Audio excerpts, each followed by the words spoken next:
Manchester, una ciudad hecha bajo presión, con orgullo, con trabajo duro. Se regala, se gana. Y esta noche, BKB trae el Bare Knuckle Boxing al AO Arena. Sin guantes, sin una salida fácil. Solo peleadores, legado y violencia bajo las luces. Entra el hombre magia. Para él, esto es más que otra pelea. Ex campeón mundial en 2 divisiones, entrando al Trigon, persiguiendo algo que pocos peleadores llegan a tocar: historia. La oportunidad de convertirse en campeón mundial en otro deporte de combate. La oportunidad de demostrar que incluso ahora, su historia no ha terminado. Pero frente a él está Rolando D., el primer campeón filipino de Bare Knuckle, hijo de sangre guerrera. Un campeón peligroso y dominante que no vino a Manchester para ser parte del legado de Poli. Vino a defender su corona y a terminar la historia. Pero el oro no se detiene ahí. Javon Wright cruza el Atlántico con el título welter alrededor de su cintura. Un campeón probado por el fuego, formado por los obstáculos y afilado por la presión.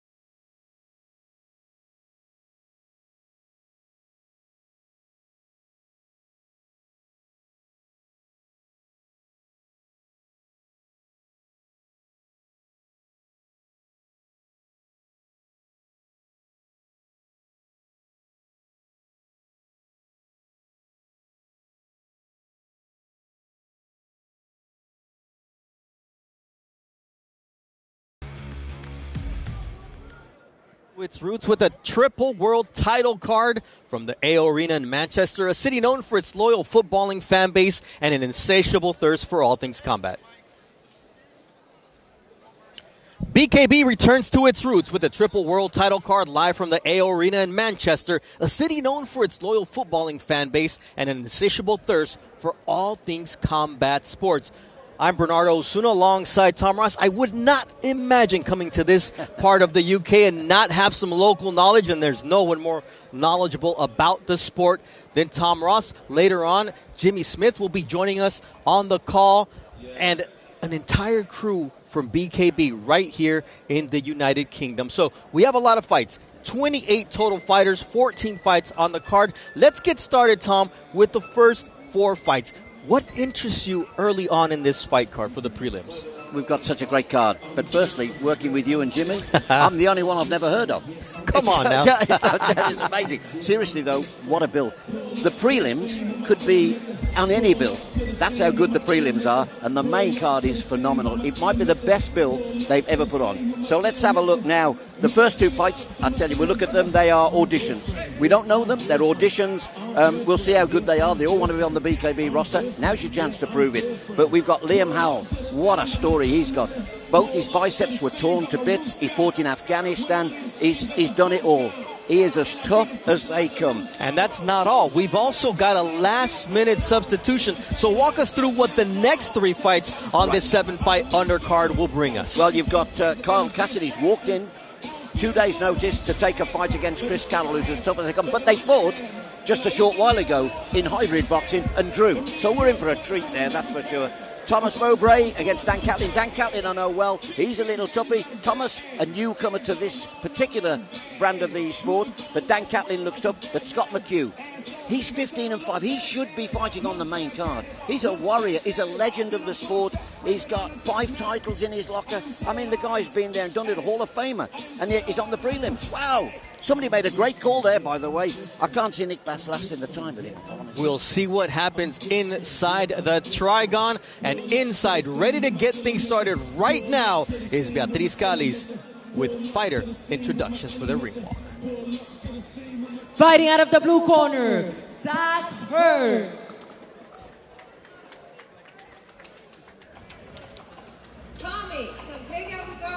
In a minute, Mom. Hello? Where are you? You're missing it. Get down here right now. Where are you? We're in the house. You have 5 minutes. Get down here right now. Okay. Hurry up.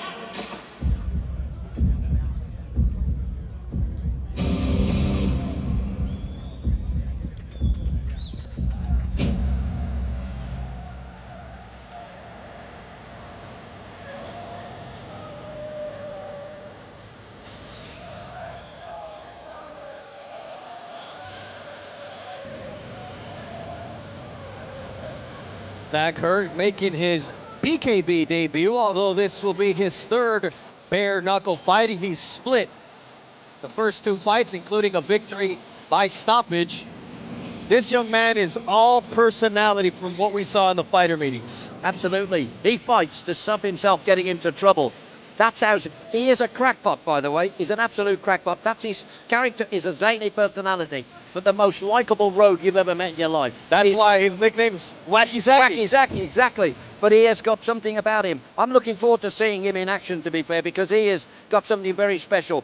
He's fought other organisations. Let's see what he brings to BKB, because these guys will be nervous tonight because they're fighting for the biggest and best.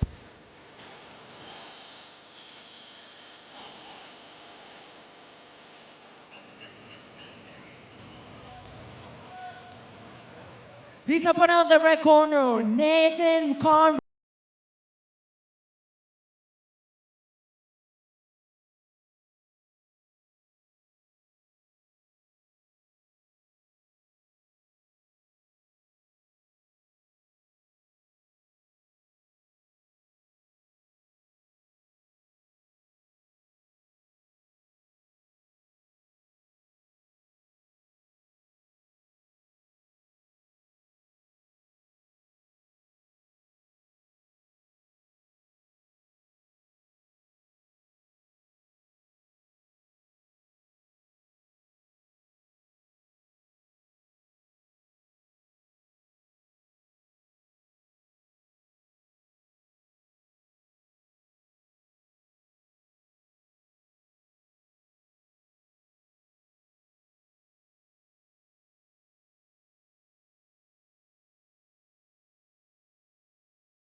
Ladies and gentlemen, welcome to this Trigon live in Manchester, England. Tonight, this fighter step into the Trigon not just to win, but to make history. Damas y caballeros, sean todos bienvenidos al implacable Trigón en vivo desde Manchester, Inglaterra. Esta noche, nuestros pugilistas entran al Trigón no solo para ganar, pero para hacer historia.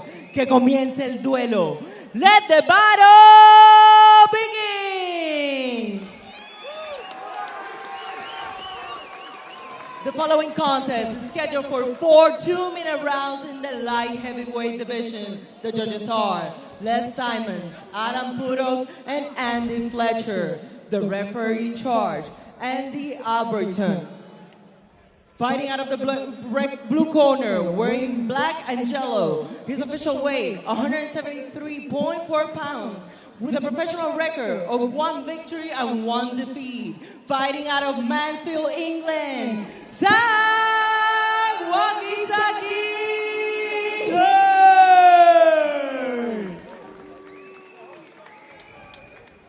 Introducing the red corner, wearing blue, white, and yellow. He weighed in at 174.5 pounds. Tonight, he enters the Dragon to make his professional debut. Fighting out of Leeds, England, Nathan Conroy.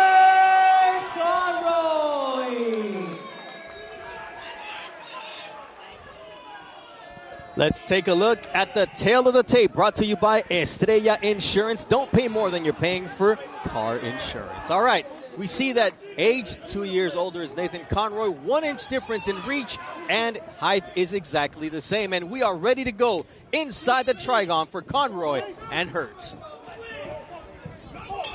They're itching to get things going here. We know that Conroy talked about his power. He lands a good right hand against the former barber who told us, Tom, I used to have girly hands when I was a barber, but now I got into roofing, and now shot. he's down. What a shot from the Leeds United fan. Conroy, first ever pro fight. Now, he's off to a good start. This is a test now for Zack. What's he got in his locker to get up and fight? He's got a lot of heart, but will he have enough brawn? Oh, and that one puts him on his back and in bad shape. That could be it. Andy Albright, the referee. Legs are unsteady. He's following instructions. Needs to hold on, and an uppercut sends him down for the 3rd time. And within a minute left to go here in the opening round, the Leeds United fan, Nathan, conquers Conroy. Well, he conks out Zack Hurt. What a debut. First pro fight. What a debut. Absolutely explosive. He promised us, didn't he? He said, look, I'm explosive, I'm strong, and I'm powerful. We've seen it. He backed it up. He backed it up word for word. Absolutely brilliant. Now, there's one to watch for the future. Absolutely. Great condition. He says, my strength is ridiculous. And it did prove to be ridiculous tonight, Tom. I will say, though, Zack Hurt, for somebody who's fought twice, I thought he was swinging wild, no defensive awareness. Sometimes you just got to be defensively aware in this sport because the jab can knock you out. He was not defensively aware. He went looking. He probably thought he's never fought before. I'm going to go for the KO, and he got caught. Tagged 3 times. Conroy did tell us, look, I'm going to try to, I have the skills to avoid a dirty brawl. He did exactly that because as soon as Zack Hurt got close to him, he put him on the canvas. But he said he's zany. He fought zany. He fought like a wacky Zacky. He fought without any structure. You know, this is a dangerous sport. You can get hurt if you're not organised. Just see a little bit more defensive awareness from him. All right, well, being on his first card in his debut, it was his pro debut right here on BKB, and he made quite a name for himself, leaving an impression, I'm sure, on all of you. All right, so we'll see what the future holds for Nathan Conroy, but in terms of starts, he made an impression on all of us right here. Someone who always makes an impression, Beatriz Calles with the official time. Ladies and gentlemen, the official time, 51 seconds of round number 1. And your winner by knockout, Nathan Conroy!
Spivey.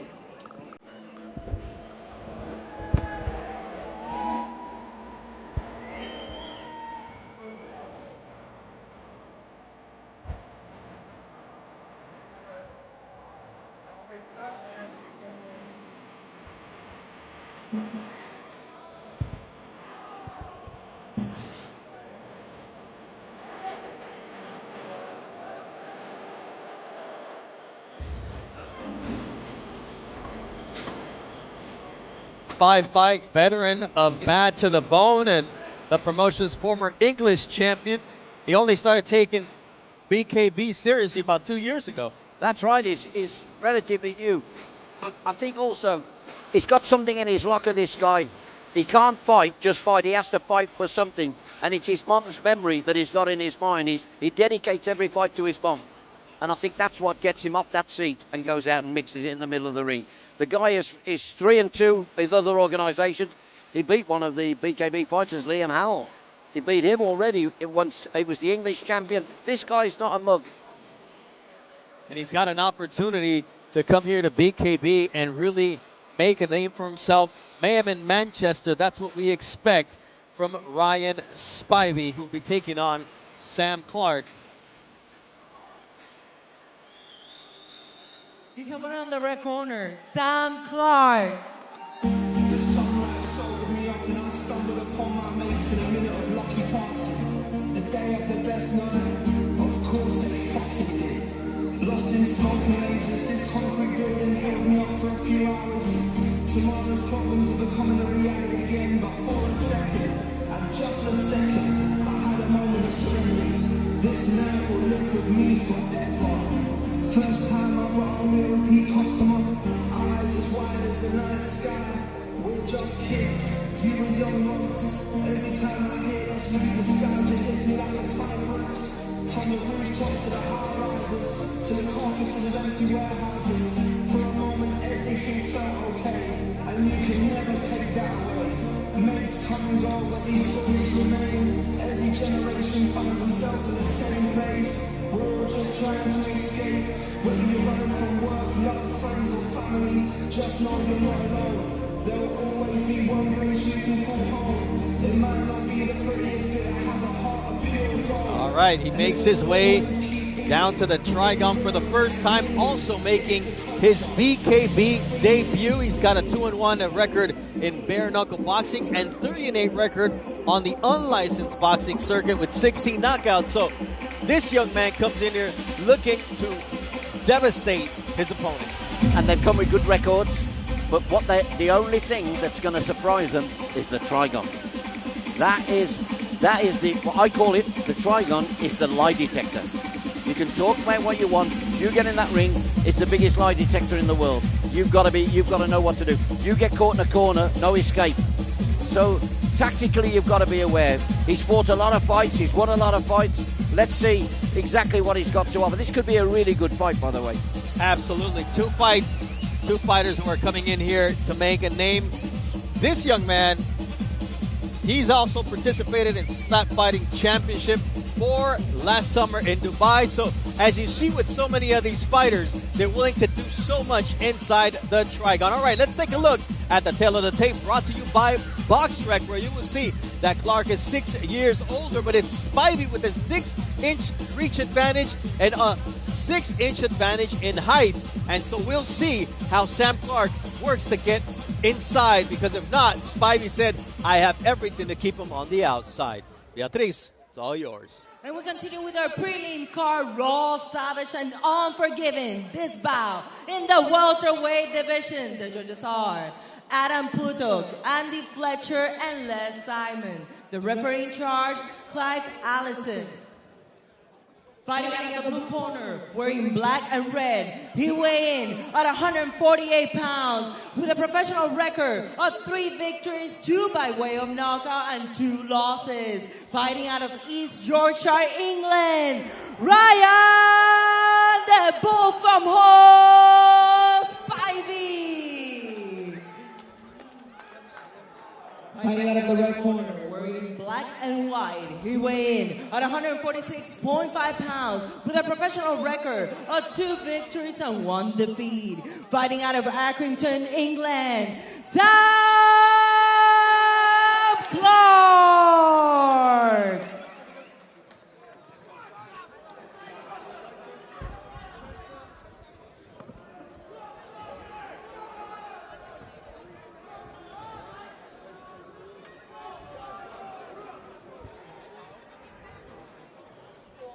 Camera people. Judge.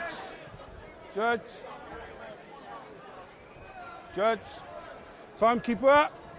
Fight! Ryan Spivey said, look, I've seen him ringside twice. I've seen him knock guys out. He has a whipping right and a tighty left hook, but he's one-dimensional. On the other side, Sam Clarke said, look, he's taller. I'm going to tuck my chin, come forward, and I'm going to disrupt his plans. We don't see too many boxers of bare knuckle tucking their chin in because it's a very important tactic. But let's see if he does it.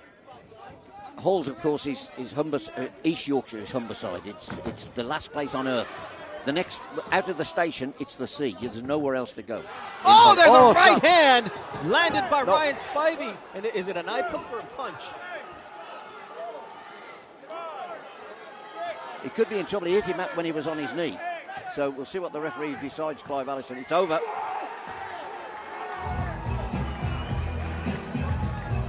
So we'll see how the referee looks at this situation, because that was a right hand, dropped him immediately, and then there was a punch once he was on his knee. But for now, it stands as a first-round knockout for Ryan Spivey. And we've talked about everybo's got a plan until they get hit in the face. Oh, ain't that the truth? And bare knuckle particularly, because bare knuckle you can get knocked out with a jab. You know, this is a cruel sport. When I say cruel, because you can spend weeks training, getting all the tactics right, and then bang. Let's take a look at exactly how it went down, Tom, to ascertain what punch was clean and then what happened in the aftermath. On the chin. I think the referee has a call to make there. He hit him on his way down and hit him when he was down. I'm sorry, I think the ref has a call to make. So I saw it as the right hand sends him down, then a left hook as he's going down, and then another shot when once he's down. He is down. I don't think it made a difference, but it's still a call that the referee has to make. Well, he's made it. Yeah, he's made it. It's a knockout victory for Ryan Spivey. It was a good shot, though, wasn't it? Great shot. It was, because it looked like it was going to be a shot to the eye, but it was really on the chin. The reaction, though, was impressive by Ryan Spivey, as Sam Clarke, in his pro debut, is going to be out with a loss. Beatriz Cádiz has the official time of the stoppage. Referee Clive Allison stops his bout at 47 seconds of round number 1. For your winner, by knockout, Ryan Spivey! You said on the outset, Tom, that this was going to be an audition for the first 4 fighters, and we've seen a total of 98 seconds of action, so great audition for 2 guys and not so great for the other 2. But the other 2, what for them, it is an audition because they now know what's expected. So their next fight, they know what's expected. I don't think, listen, if you get caught with a shot, you're caught with a shot. It doesn't mean you're a bad fighter. It means you've just been caught. And then we've talked to a lot of these fighters, and they always mention the fact that they don't do a lot of sparring bare knuckle. They do it with gloves because you're going to get yourself hurt before you get into the trigon. So it really is, let's see what it really feels like until they step in here. In their youth, they've had a bit of bare knuckle in the car park at the pub, you know, that sort of thing. So they haven't, you know what I mean? It's not stranger. These guys are not just choosing this to do. It's in their blood. It's in their DNA to fight. And I think that's the big difference. The most successful ones, you know, you've got the best in America, Smash and Marco Marquinhos. These are the 2 greatest, USA and Croatia. Those 2 guys, it's in their DNA to fight. And it's one thing when you're just windmilling with another guy after a barroom brawl, but here you've got trained professionals who come in here. They come in with the corner, they come in with the plan, they've come in off of a great training camp, and that's what we see so far, that Nathan Conroy and Ryan Spivey has shown their class early on in BKB 54. It's a long night, 14 total fights. Let's get it to the 3rd fight with Beatriz Cádiz. Fighting out of the blue corner, Ryan Meer.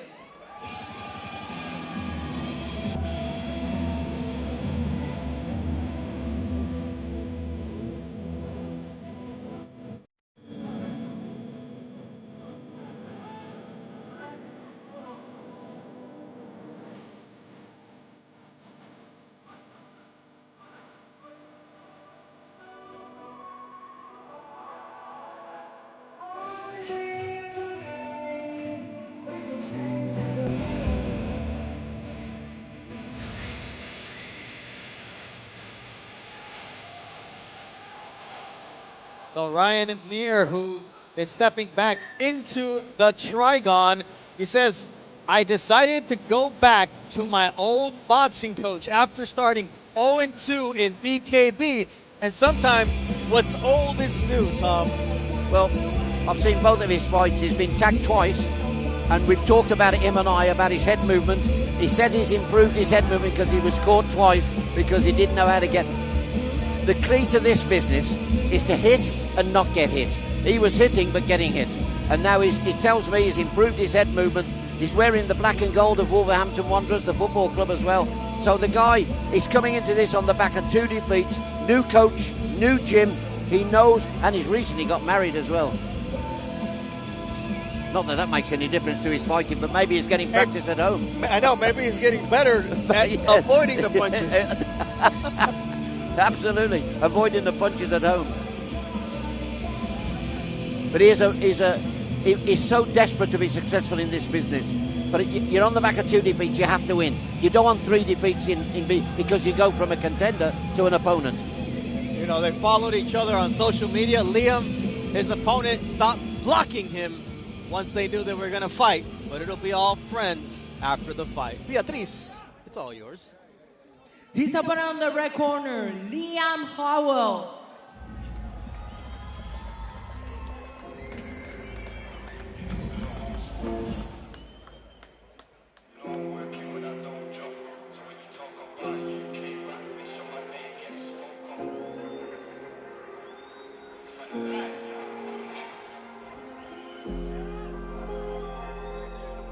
Liam Howell makes his way down to the Trigon, and he says, look, if you look at my record, I know I've got 2 losses, but I took the hardest route against McHugh and McCallum. It probably should have been backwards, but I should be fighting those guys later on in my career, not at the start.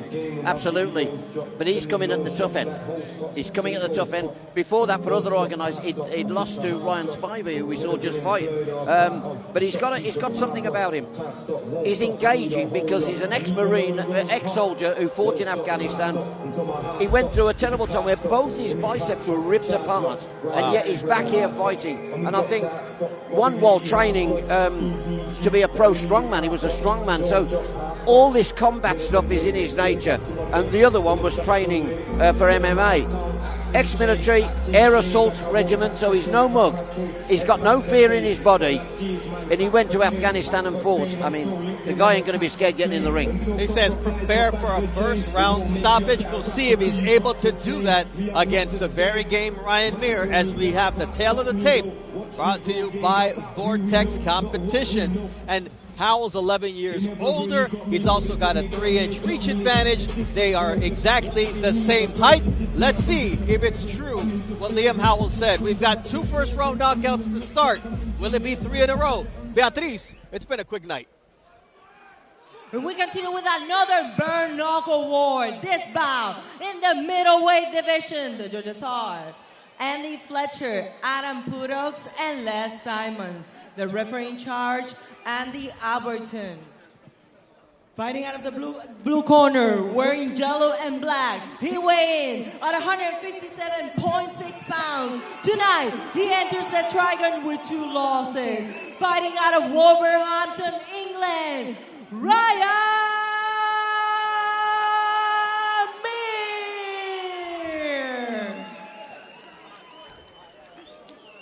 He's on the red corner, wearing black and green. He tipped the scale at 158 pounds with a professional record of 4 victories and 3 losses. Fighting out of Leicester, England, Liam the Swamp Howell.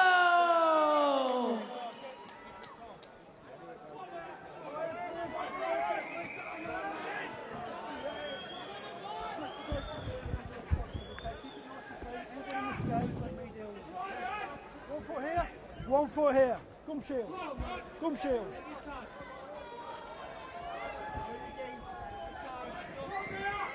Box. We got Liam the Swan Howell against Ryan Meer. Maybe the Meer cat. He's going to have cat-like reflexes to avoid the offense of one Liam Howell, who is intent on one thing, and that's punishment and destruction. 100%. That's all he's interested in. And he's from Leicester. The Leicester Football Club are known as the Foxes. So Ryan Meer could be fox hunting. I threw that in for you, just for you. Appreciate that. Nice right hand uppercut with the dirty boxing there on the inside from Leon Howell. And he gets in, does his work, and gets out. Isn't that a key to fighting? Get in. The key to fighting is defending yourself, and he gets clipped by a left hook from Ryan Meer, and he goes down. Not the head movement. He said he... Yeah. Gets in, gets out, Meer's down.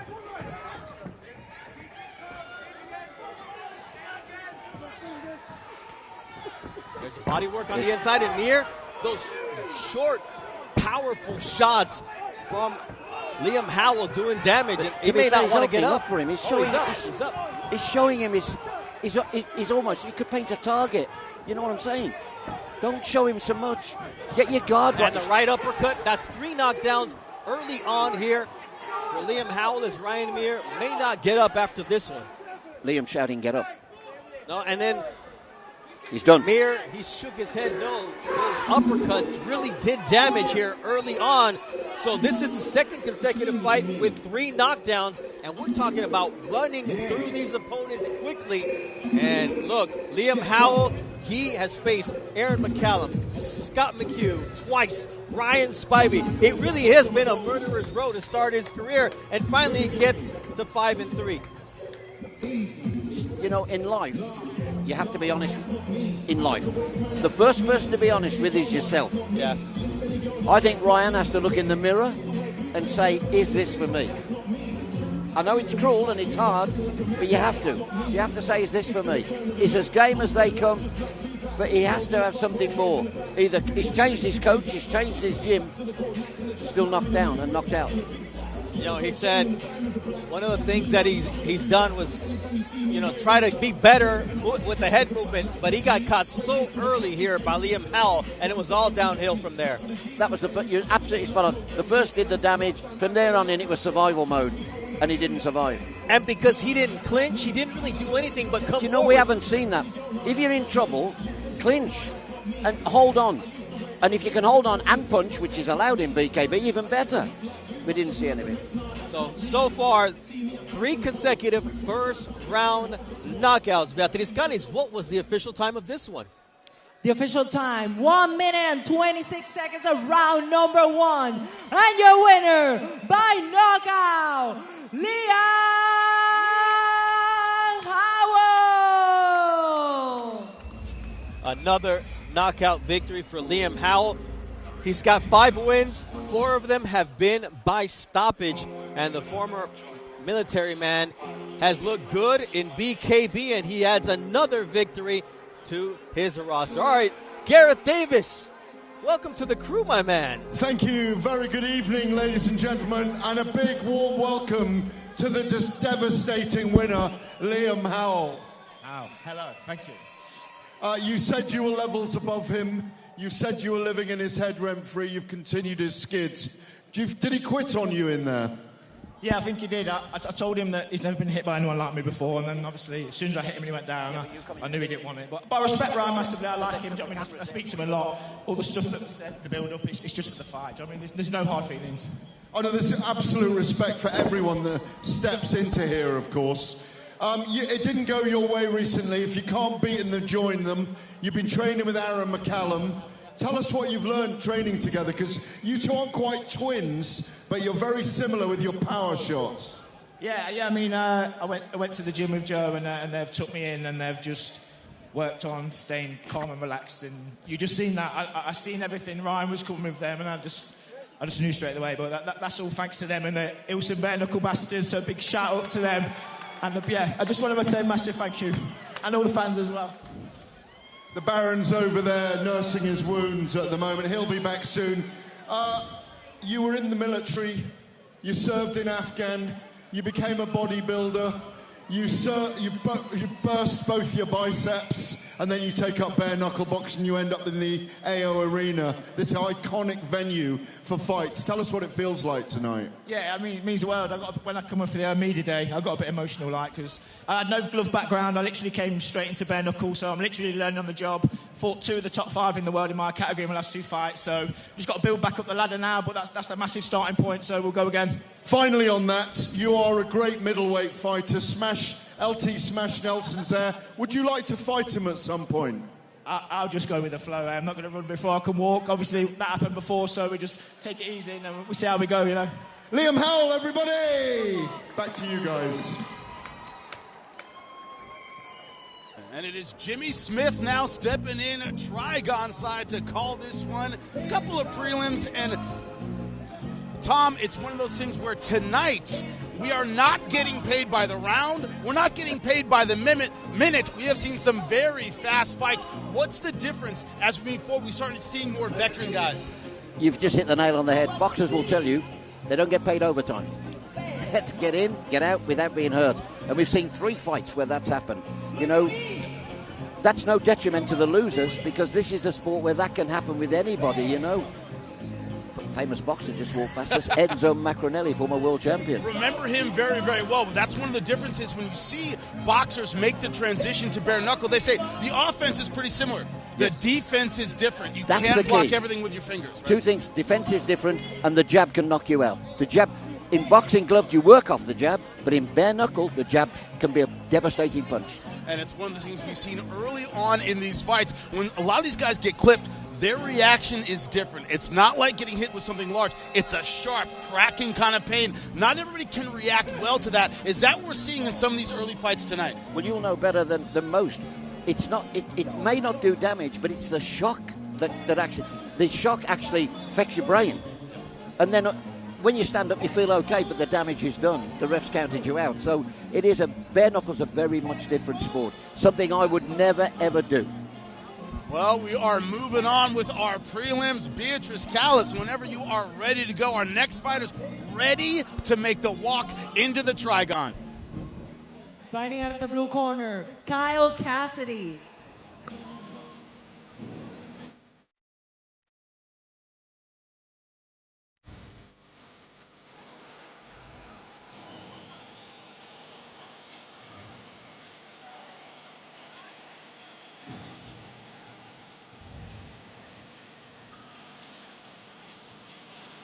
Now, Tom, you got to tell me if this is a uniquely American reference. Do you remember Rock'em Sock'em Robots when you were a kid? You played with those? Yes. They exist here? Okay. That is 100% Kyle Cassidy's style. Rock'em Sock'em Robots comes in, stands very, very tall, but a lot of power, and he believes in that power. I'm looking forward to seeing him. I've not seen him, but I spoke to him, and you've got the feeling, very quietly confident, and he's only come at 3 days' notice. But he's one of those fighters, he's fit. Even when he's not fighting, he's fit. So it's not a big stranger to him. I'm looking forward to seeing him. And remember, these 2 guys met a short time ago and drew. Hybrid fighting, but nevertheless, hybrid boxing, but they drew. So there's a little bit of something to settle today. Yeah, the idea that you know your opponent a little bit better. Also, Cassidy has the kind of style where you can take a short notice fight. He's not a slow starter. He's not a guy who works on timing. He comes right at you. You can do that with 3 days' notice, Tom. Absolutely. But this guy also, he does that slap fighting stuff, yes, which I don't like, you know, to be fair. Well, he can take a shot. Well, I've had ex-wives that give me up. They were in slap fighting with me, but it wasn't a contest. Of course, moving on, Beatrice. Not going to comment on that. His opponent on the red corner, Chris Carroll.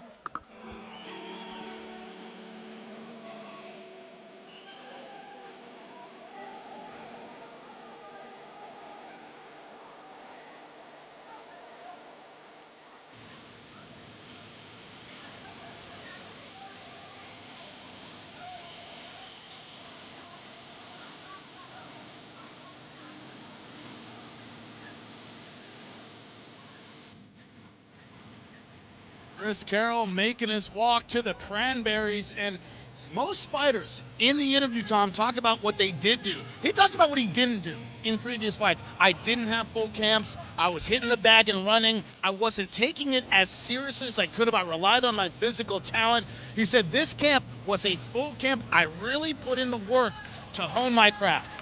Sometimes when people say, I didn't do this and I didn't do that, it's an excuse. This guy, I think he means it. He's now put the work in, and you can see his different body shape, how he looks. He looks far better than he ever did before. This guy is as tough a warrior as you can get. Technically, I think he probably needs to improve. Technically, I'm sure his coaches will be working with him on that. But he has got great engine, great stamina. He can run all day, he can work all day. He can go 5 rounds, 10 rounds, ain't a problem. It's whether or not he's got the ability to not get hit. We'll find out. That's the question, because as I said before, he's fighting a very fast starter. He was very honest about it. He said, sometimes I need to warm up, I need a couple rounds. As you said, to get the engine going, the question is, against a guy who came in short notice, he might throw the kitchen sink at him in the first round.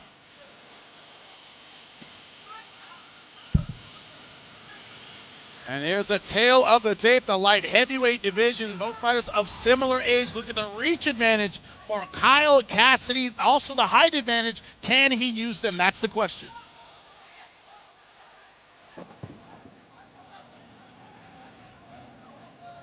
Ladies and gentlemen, this is what it's all about. Big energy and no backing down. This bout in the light heavyweight division, the judges are Les Simon, Mike Topper, and Adam Putog. The referee in charge, Clive Allison. Fighting out of the blue corner, wearing blue and white. He weighed in at 173.7 pounds with a professional record of 2 victories, 2 by way of knockout, and 2 losses. Fighting out of Livingston, Scotland, Kyle de Canvas Cassidy. Fighting out of the red corner, wearing black and blue. He weighed in at 176 pounds. He enters the Trigon with 2 losses. Fighting out of Middleton, England by way of Manchester, Chris the Madman Carroll.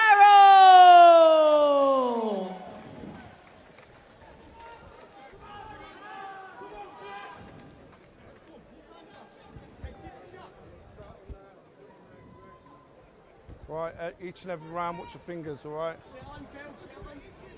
Judge, timekeeper.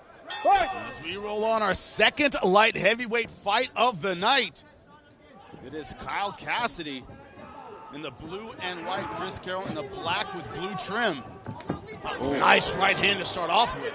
And a jab. Tagged him twice. Slick 1-2. So far, Carroll very accurate with that right hand. He's a switch fighter, so I'll be interested to see how he uses that to his advantage. Oh, a good shot from Carl Cassidy. Tagged him on the chin. And that right hand cannot miss so far. Cassidy with that high chin. Yeah. That's the other side of Rock'em Sock'em Robots. Not a lot of defense there. Good left hook. We just seen that. We don't see too often in the early trying to work the body. That can be debilitating. That can, really affect you if you get a good body shot. Both these guys right now headhunting. Sometimes that can be a problem.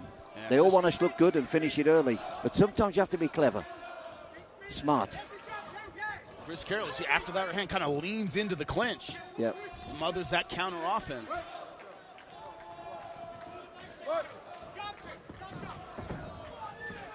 Chris said that his style can't be taught. That's what he says. I kind of invented it myself. Yeah. Unique footwork, unique angles. You're seeing that so far. Yeah. To be fair, if you're a good switch fighter and you turn to southpaw, you should be able to work the angles. Yeah, you're always going to be a little bit awkward. So Absolutely. Far, yep. So far hasn't really taken advantage. Another good left hook. We've seen that Cassidy having success with the right hand. Cassidy having some success with the left hook, and it's Carroll with the right hand. They kind of have opposite punches. Yeah, for sure. They've gone through that feeling out process now. Throw him wildly though. With that right, yeah. I think sometimes people don't realize if you throw big punches and miss, the energy saps. Nobody really relying on their jab. You notice the lack of body work. Yeah. It's all power punches with the left and with the right. Trying to finish it in front of the crowd, But the judges will be looking for tags and jabs and point scoring. This has swung a little bit. Carroll came out very aggressive with the right hand, and now it's Cassidy stalking him down a bit. Carroll talked about his improved cardio, his ability to move and win late in fights.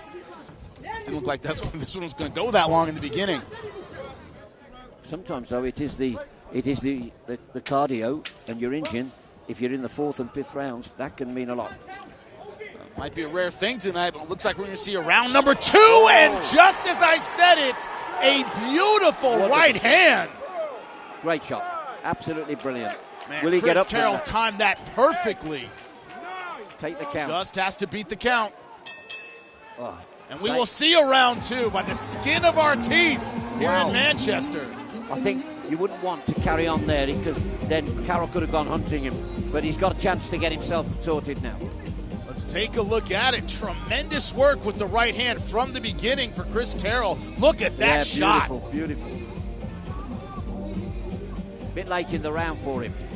A good shot, though. That's been his money punch since the opening bell, that tight, straight right hand. That's what he was looking for all the time. But you know, the shot he made was a great shot. But if the opponent is clever, he uses you doing that because you open up. You know, you open up for him. If he's clever, especially, you know, he's orthodox, though, but if he could just spot that opening, it's difficult when you're being hit to be aggressive, isn't it? But if Kyle Cassidy is not a counterpuncher, you don't learn it in the fight. If that's not your thing, this is not the place to learn how to counterpunch. The question is, does he have those skills? Tom's going to find out. Yep. That's what we'll find out. It's been a rarity tonight, but a round number 2. And if he's intimidated, he is not fighting like it. Cassidy coming out aggressively in round 2. You've hit the nail on the head, though. His chin's too high.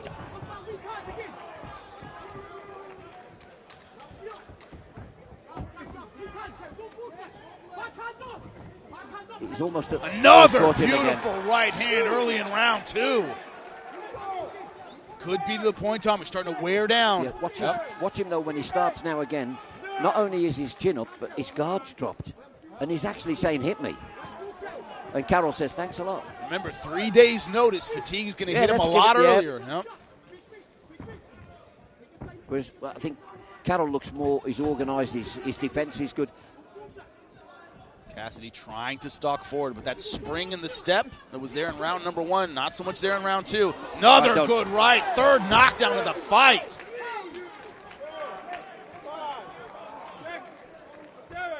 And this might be it. Mouthpiece is coming out. That's all she wrote.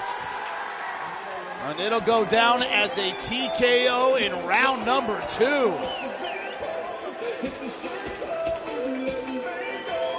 That's big, you know, for Carroll. That's massive for him because he needed a win. But we saw exactly what he was talking about. Those losses, I wasn't as serious as I could have been if I dedicate myself. And we're seeing the results tonight, Tom. You fought at the high level. Yes, I did. There's no shortcuts. There's no put it in to get it out. Physical talent will get you so far, then it'll get you hurt. This is a man who has turned the corner. And look at these beautiful punches and the one thing in round about 2. This ring, there's no hiding place. No hiding place here. But it was fast and it was accurate from the beginning, Tom. Yeah, for sure.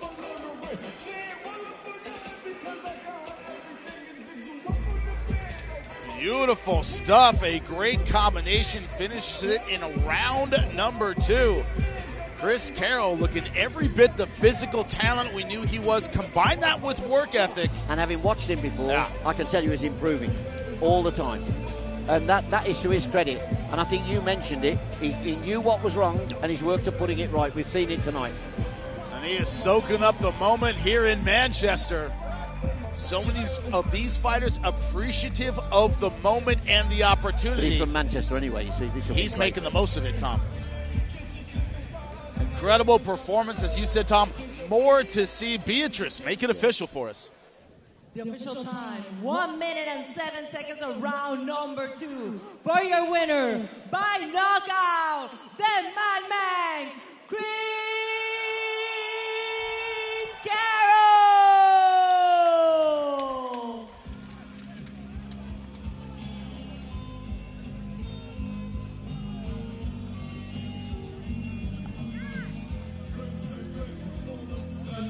Chris, great performance there. and they were chanting, "There's only one Chris Carroll. There's only one Ricky Hatton," and we're going to be celebrating him tonight and his foundation, but there's only one Chris Carroll as well. The Mad Mank. The Mad Mank's back. There's only one Chris Carroll. There is only one Chris Carroll. You carried on as well. You're not just back. You beat him 2 months ago. He came in at 48 hours notice, very late notice. He was very game, but your right hand is a killer, isn't it? Yeah, it is. Do you know, respect to Cassidy. Kyle Cassidy for stepping in last minute, do you know what I mean? It takes some courage to do what he's just done on last minute's notice, so respect to Kyle. But yeah, I put a solid camp in for this, lots of sparring. You know, I come here last time and I lost, and I've learned from that, so yeah, I'm happy. A loss is a learn. In the light heavyweight division, we know you've got all the skills. You've been fighting all your life, inside and outside the Trigon. How far can you take it in this sport? You know, I can take it all the way. I believe in myself. I know I've got the ability to do so. And I'm not even focused on who holds the belts at my weight. All I'm bothered about is what I'm going to do and where I'm going to go. And I know I'm a bit off yet, but LT, I want you. You want LT Smash Nelson, one of the number 1 or number 2, 3 or 4 pound for pound in the sport at light heavyweight. He's the super middleweight champion. Can you get down to super middle? Easy work. 12 stone you can get down to. Chris Carroll, ladies and gentlemen. Thank you, guys. Back to you guys. Gotta call your shot. He's calling all the way to the top, Tom. There must be a queue stretching from here to Leeds of people who want to fight Smash. Be careful what you wish for, because you just might get it. I mean, listen, it's easy. Right. I could call him out from here. Of course you could. Yeah, bring Smash. Yeah, when you get in that ring and the bell goes, all the best. First time you get hit, everything changes. One thing that does not change is the action at BKB, and we are rolling not just in Manchester, but whole summer of BKB. Check it out.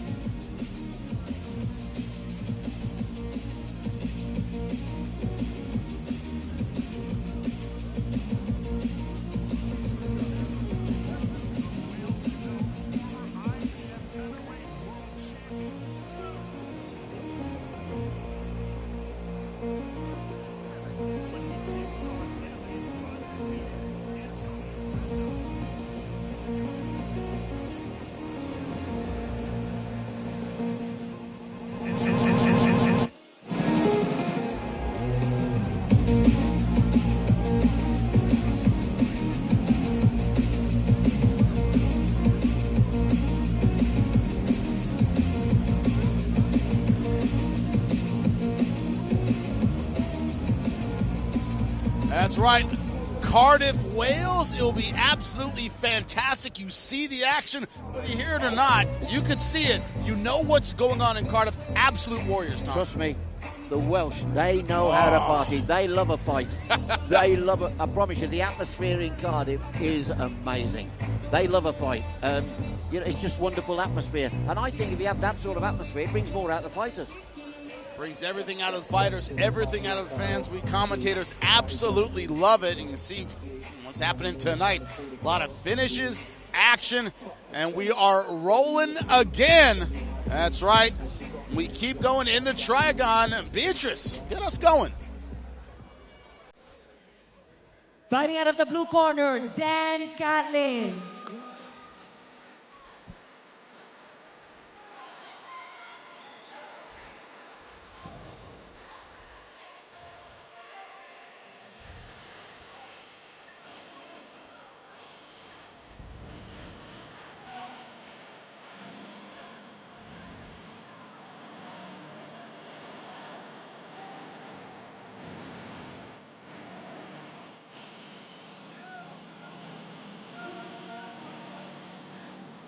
Dan Catlin admitted something not a lot of fighters admit in fight interviews. He goes, I like hurting people. It's just business. It's not a big... This is what I love to do. You have to shove me into the Trigon. This is where I want to be. He talked about his well-roundedness. I can box. I can do bare knuckle. I have the footwork. But at the end of the day, I enjoy this kind of contact. He didn't need to have that to be in the trigon. If you don't enjoy hurting people, you shouldn't be in the business. Yeah. But there's no ifs and buts. That doesn't mean you want them to be in serious trouble, but the name of the game is winning the fight, and if you have to hurt them to win the fight, that's what you do. Against Shavers, he said, I showed my toughness in that fight. I did not want the fight to end, but it went the way it went. I took it as a lesson. He talked about his defense, his footwork. When it comes to things he's improved, he's talked about his ability to stay out of trouble like he was in his last fight. I think he's got something about him as well. He works in a residential care home for children. Yeah. And he's got, he says they'll all be watching him. It's crackers. And here he is doing that. And, whatever people think about bare knuckle, the disciplines that you have to go through, these guys can be an example to anybody. Discipline, talent.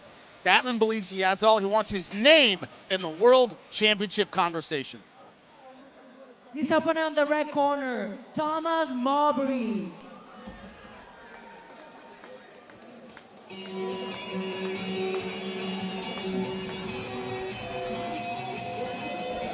And here we go for the 100th time. Having their pins in every line. Throw them up and let sun shine. Going out of my fucking mind. Filthy mouth. Thomas Mowbray coming straight to the trigon, wasting absolutely no time. He had nothing but respect for his opponent. Because he is a brilliant fighter. He can do everything right, but I like this challenge. He says, going into the gym, training every single day keeps me mentally sound. He said, without this, I start spinning in my own head. I like having this focus, and having a tough opponent makes me even more focused. Fighting keeps him sane. Yes. Keeps him out of trouble, keeps him sane, keeps him on the right path. And bare knuckle boxing should get some sort of credit for social care, because we do more than the government ever did in this country, but that's another story. But this guy, I believe, could be a surprise. He trains with Aaron McCallum. He's a front foot. He likes to come forward and attack. He could be a surprise. A man who betrayed almost no emotion talking to us. Didn't seem nervous. He's ready for the moment. And here's the tail of tape brought to you by Estrella Insurance. Don't pay more than you're paying for car insurance. Dan Catlin, 5 years younger than his opponent, a reach advantage to go with his height advantage as well. How will he use those advantages? Be interesting. Get it started, we'll find out. Continue with the battle in the Mighty Dragon. This contest scheduled for 5 rounds in the super middleweight division. The judges are Andy Fletcher, Mark Topper, and Adam Puto. The referee in charge, Andy Alberton. Fighting out of the blue corner, wearing black and red, he weighed in at 168.2 pounds. Tonight, he enters the Trigon with 1 defeat. Fighting out of Fleetwood, England, Dangerous Dan Catlin. His opponent on the red corner, wearing black and olive green. He weighed in at 164.8 pounds with a professional record of 2 victories, 1 by way of knockout and 1 defeat. Fighting out of Chesterfield, England, Thomas Tits Mowbray. That's an actual nickname. She's not mispronouncing it. That's his real nickname. I thought you wouldn't say it. She's a professional. How dare you think that she will not say tits on air? She called the nickname like she's supposed to. Thank you. So Tits is in the green and black. Then we have Dangerous in the red and black. I couldn't and take it serious. Mowbray's starting off very, very fast. Look at the clinch and punch. But smart move, making a brawl out of it. He talked about the boxing skills of Catlin. But he's clinching and punching. Now he'll stop it because he stopped punching. Now they'll drop him. BKB, you can clinch and punch. Exactly. Catlin swinging a big left hook. He's 2-1 in other organisations as well. Tom Mowbray. Both these fighters coming out with a lot of confidence early. Yeah, for sure. He looks like a fighter who knows exactly what the plan is and what he's doing. Mowbray says, I'm going to negate that footwork, it looks like, and make this dirty. If it's in the rules, dirty boxing, it's in the rules. Hey, good stuff so far from the mechanic, Mowbray. It's what he does during the day. He's got that clinching punch to a T. Yeah, he says, I've got a ring behind my garage. That's where I go out and I train. Both fighters already bleeding some blood. Oh, uppercuts around the right eye of Dan Catlin. Good body shot as well from Catlin. Now let's see if Mowbray goes after that cut over the, I'm sorry, it's the right eye.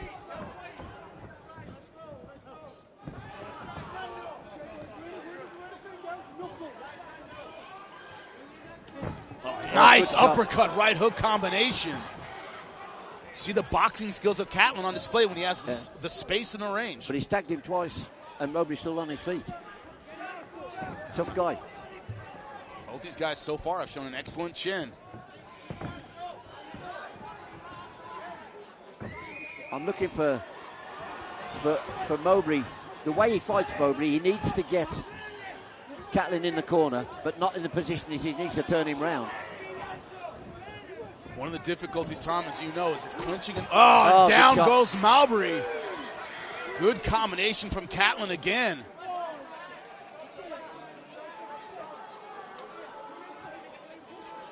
Big mark under the eye of Catlin as well. Big bruise there. But will it be a factor as he's putting a lot of physical pressure on Mowbray? I was having a word there. I don't know what the warning was about. No. Did not quite catch the audio. Our apologies. Might have been a low blow, I think. Oh, again. He is going for the body, for sure. Nice uppercut. And Mowbray in trouble against the ropes. That's a throw.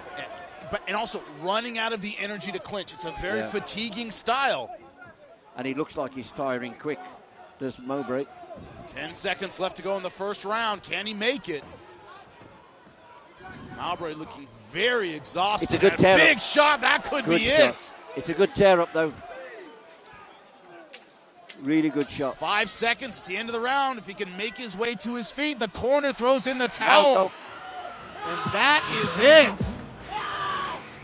Mowbray going down right in front of his corner. His corner saw something they didn't like. And Catlin gets a tough victory in round number 1. He did a lot of good things, Mowbray. A lot of really good things with the clinch. But at the end of the day, the difference was he picked his punches. Another part of it, perhaps, coming from MMA, when you combine the clinching and the striking, that'll wear you out so quickly if it's in a huge part of your game. Even more so if you're not on point fitness-wise. Very true. Catlin celebrating as he should. Take a look at the finish of this fight. Tom, this fight was all about space. When Catlin had space, he landed good combinations. Oh, good uppercut as well. Great combination of punches, wasn't it? Beautiful stuff. Here's if I look at that right hand, right to the face. Mowbray almost falling out of the trigon. When a guy falls like that, 9 times out of 10, it is over. The official time, 2 minutes and 56 seconds of round number 1. And your winner by corner stoppage and technical knockout, Dan Catlin!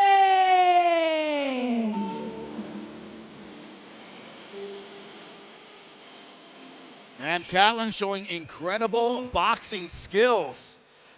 Talk about the uppercut combinations, body work, it was all there.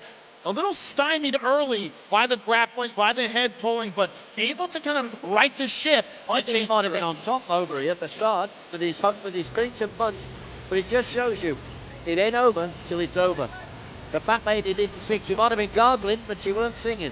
And he took advantage. Catlin came in with some great shots, by the way. The uppercut, the body shot debilitate, and then he caught him on the chin. Brilliant. Yeah, the variety of punches certainly a factor in that fight. Catlin, rough cut around the right eye early. A lot of people sitting at home going, I could do that, I could do that. Trust me, these are warriors. Yes. These are warriors. You not fancy it? It takes one. I ask you a question, did you not fancy it? Absolutely love it. It's been, by the way. Could you do this? Oh, could I do this? Not even in my prime. Not even in your dreams. Not even in my dreams, my friend. No, I'm not getting in there and doing this. But to your point, it's the understanding that it doesn't take much of a shot. You're cut, you're bleeding, you're on your back foot, right? And not only that, you're cut, you're bleeding, you're on your back foot, your head's all over, and you're still got to fight because you still got to have that in because he's coming looking for you. Right. Wow. You need a special type of courage to do this. That's what we're seeing, and that's what I love displayed by Catlin. His last time out was the ability to change tactics and make this a boxing match when Mowbray was so desperate to make it a clinching type of battle. And when you look for the separation between fighters, who's going to make it to that next level? Who's going to be our main event next time? I think Catlin showed that kind of fight IQ that could take it further. I think the promoters, the governors, they'll be looking at this. The governors will be looking at this and saying, okay, which of these guys can step up to the main card? Which of these guys can fight one of the top fighters? You know, we've got a fight coming next, which just might prove that. But I think Scott McHugh will be a little bit disappointed he's not on the main card. And he'll be eager to prove it. You say all the time, we say all the time about the prelims, this is our audition for the main card. You're looking at where you fight for where you want to be. When you look at absolute talent, Scott McHugh might be the top of that list of pure talent in BKB. But 15-5, he doesn't have to audition for the main card. In my view, he should have been on it. That's only my personal view. He's got a good enough... Listen, at the end of the day, we've got that many great fighters now on this roster. You know, I suppose fitting. But what it's done is made the prelims brilliant, hasn't it? We've seen some great tear-ups, some great fights, and we've epitomised what? If you go to a restaurant and you have your starter and you get your mouth all watering for the main course, this is what we've done. We've got him a starter. What a starter we've given them. Another thing we've seen here tonight so far, even when it's ended in the first round, even when it's been a comparatively quick fight, the guy who won isn't walking out of there clean. It doesn't take a whole lot to get damage in this sport. That's why, as you say, Scott McHugh, this idea that he at 15-5 to put those wins together, put the streak he has put together when any cut, any one shot can end the fight, that's so impressive, isn't it? And a cut, any cut, yes. Accidental head clash, anything could finish a fight here. And I think that's the difference in this sport. That's what makes it so exciting. Somebody said to me once, can you describe bare knuckle boxing? And I said, I'll tell you, I'll describe it easy in 3 words. You never know. I'm a big action movie fan. You know, like action movies, like boxing movies, like Snatch, one of my favorites of all time, right? Jason Statham, I'm a big fan of Jason. Love him. Got to meet that guy. I think I'm better looking. But my point is, in real life, I thought I was better. But you got no mirrors in your house. I don't have that. I don't have an Audi every year. But one thing that movies never get right, if you've been a fighter, is the damage a bare knuckle does to a human face. They never get, guys get hit and they're okay, they bounce back. I said, you couldn't take 2 of those in real life, right? You couldn't take 2 clean. You have to be so defensively responsible to have a career in BKB. To flash forward to our main event, we get Rolando D taking on Paulie Malignaggi. His defense in gloved boxing, slick, very hard to hit, great footwork. The idea that he can still get caught, can still get cut, it doesn't take it changes the dynamic of the fight, even with someone as skilled as Paulie. You hit the nail on the head. I watch a lot of movies. I love the action movies. Steven Seagal, a great fan of Steven Seagal. And I watch these guys pummel each other, and then there's not a mark on them. Right. And that's why I think I could fight. That's why everyone thinks they all think they could take that shot until they have to take it. But this idea of accumulating damage. Rolando D, Filipino fighter in our main event, one of the things he told us, he goes, I only need one. Paulie has said over and over, and I've called a lot of fights with Paulie, whenever we call a big puncher, he says, must be nice to have that kind of power. He goes, I never had it either in boxing or in bare knuckle. I have to work the entire time to keep an opponent off. And if you look at his fight against Tyler Goodjohn, he did that. Exactly. He had the widest range of shots, the combinations, the footwork, the head move. He had the lot. The lot. Tyler Goodjohn's a good fighter, but he couldn't cope with the mobility and and I call it the nous, the nous in the head, the streetwiseness of Paulie Malignaggi. Fight IQ, absolutely off the chart. I was looking for that word IQ. That's why I'm here. But also, the case about Rolando D, he told us, I need one. Yeah. I don't have to be as good as Paulie. I don't need to work as long as Paulie. I don't need the footwork of Paulie. This idea that I don't have to do everything he does. I need one punch. It's bare knuckle. It's true, though, in bare knuckle, you can have the greatest fighters, and if you've got somebody who can hit you bare knuckle on the chin, you're going to sleep. So I think you're right.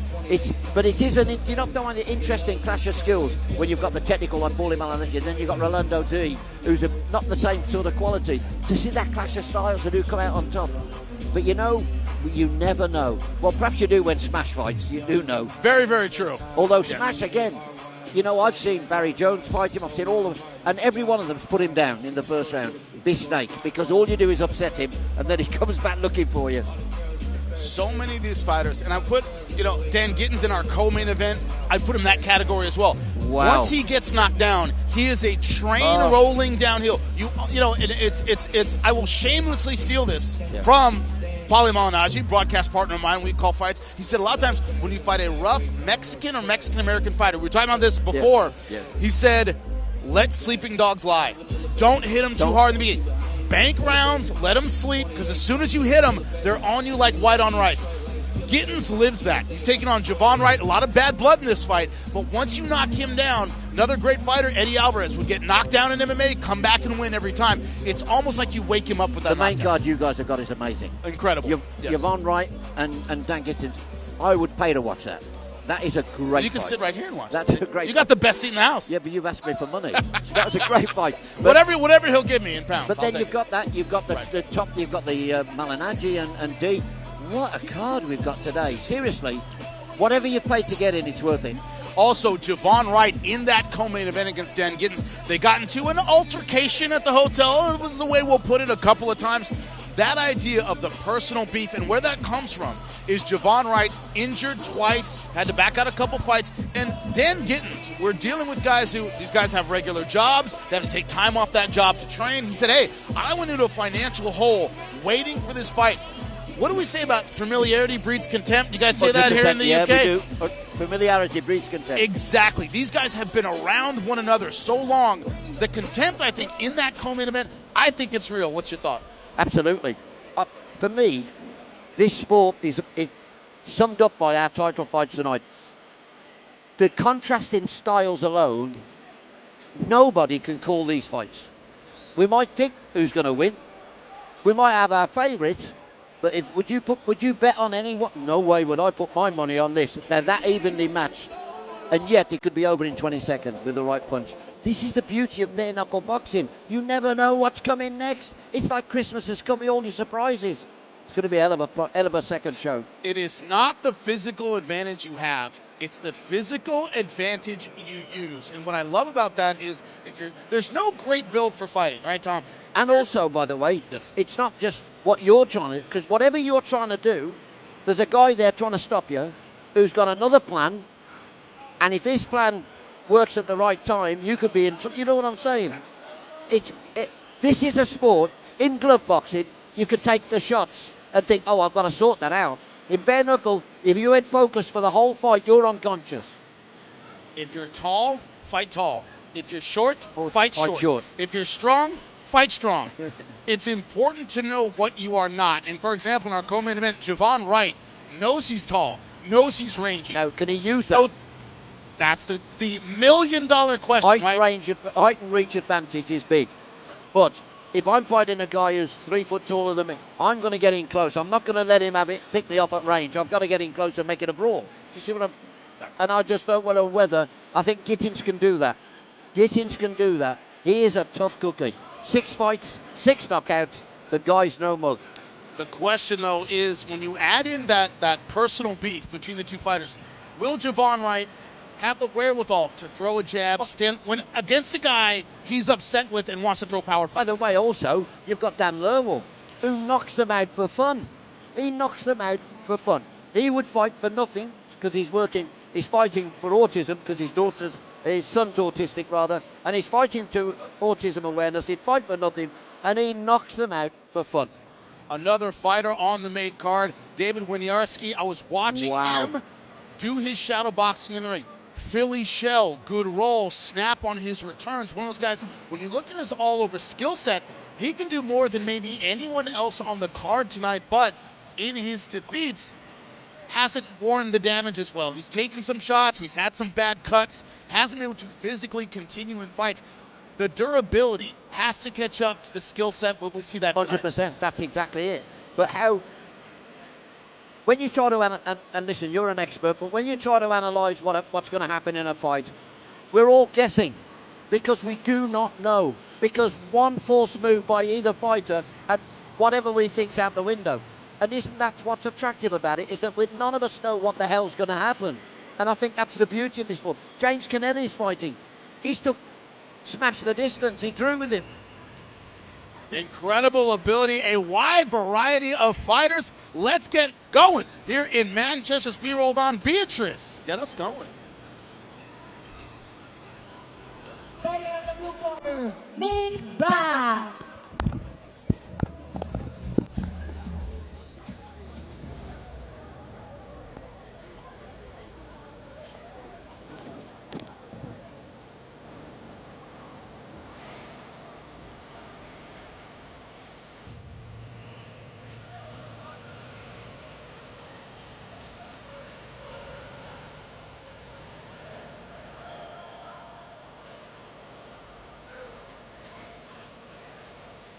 Nick Bass about to enter the Trigon.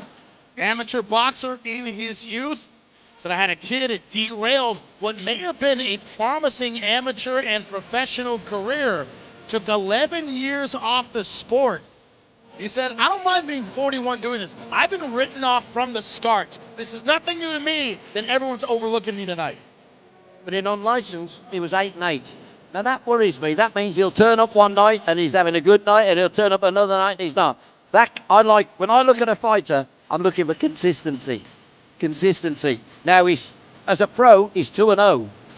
He was an English champion for Bad to the Bone, a company that we acquired, BKB. So he obviously knows what he's doing. But he's coming up against, I hate the word veteran, but he's coming up against one of the most experienced bare-knuckle fighters in the game. Scott McHugh, 15-5. He beat Martin Raffel. He's beaten a lot. This guy can fight.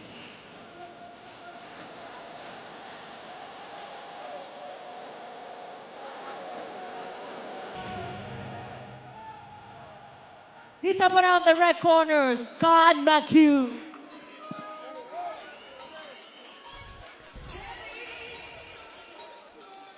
Darrington. If I wanna be Darrington. When, if I wanna be Darrington. I am the bigger man, scary man. Pull out my name and I am carrying pen. Come from the old shoes in your ends. I will turn up early on, let the cameraman bear and put me in the thing to the stand. Hold on, wait there, where's his lens?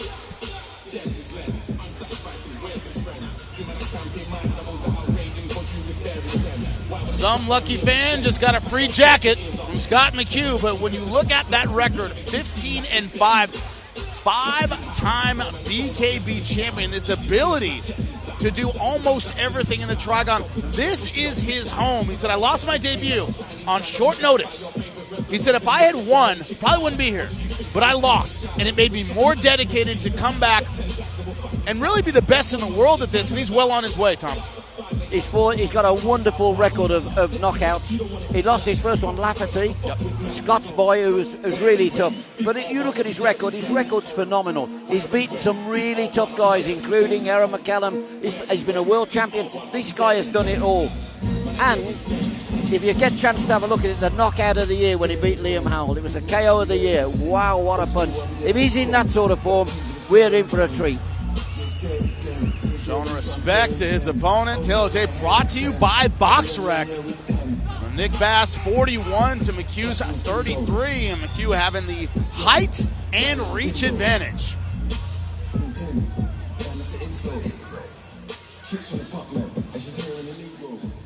Standing in the smallest surface of combat sports, we're continuing with 5 rounds of action in the super welterweight division. The judges are Liz Simon, Mark Topper, and Andy Fletcher. The referee in charge, Clive Allison.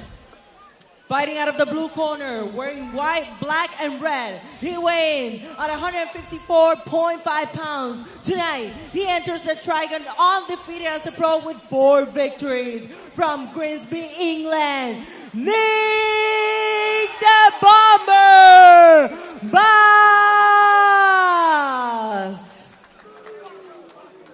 Fighting out of the red corner, wearing gold and black. He weighed at 155.2 pounds with a professional record of 15 victories, 6 by way of knockout and 5 losses. Fighting out of West Yorkshire, England, Scott the Mule McHugh.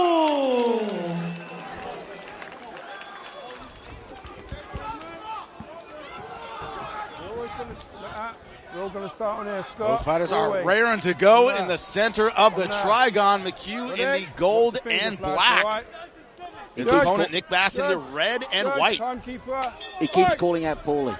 Scott McHugh keeps calling out Paulie. He wants to fight the winner of D and Malinaji. A quick knockout, something special here. He puts himself there. And makes that call out much more realistic. Both fighters doing a good job taking their time. There's so many fast starts tonight. Yeah, for sure.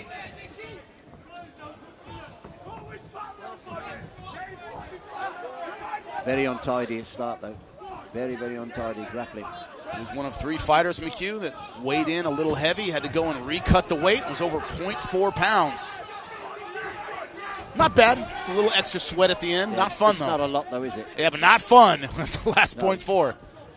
It's like the last mile of a marathon. It's the worst one. Look at the discipline of McHugh. Hands up, elbows in. And always looking. Look at his eyes, focused on his opponent. Head movement's good. Looking for the openings. Bass trying to find his way in. I think with Scott, though, I think he tries to find his range early. He has to get that range for the shot. And a strafing right hand. I think might have opened up a cut. Yeah, right between the eyes of Scott McHugh. It was a right hand that just grazed above the nose. It won't bother Scott. Well, that is a lot of blood. The placement of that's going to run into both eyes. That's the problem. Yeah. You know it well, Tom. Depth and placement. Caught him there, but that's better from McHugh. But what I like about Bass, when he's in trouble, he grapples.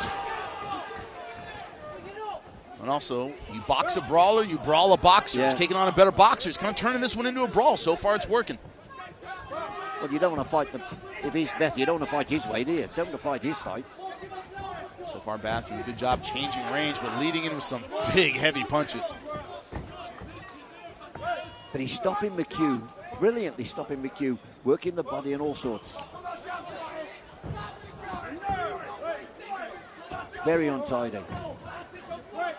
And I think that suits Nick Bass. And also having a younger fighter in front of you, take some of that energy off of him, make him carry your weight, make him clinch. Sure.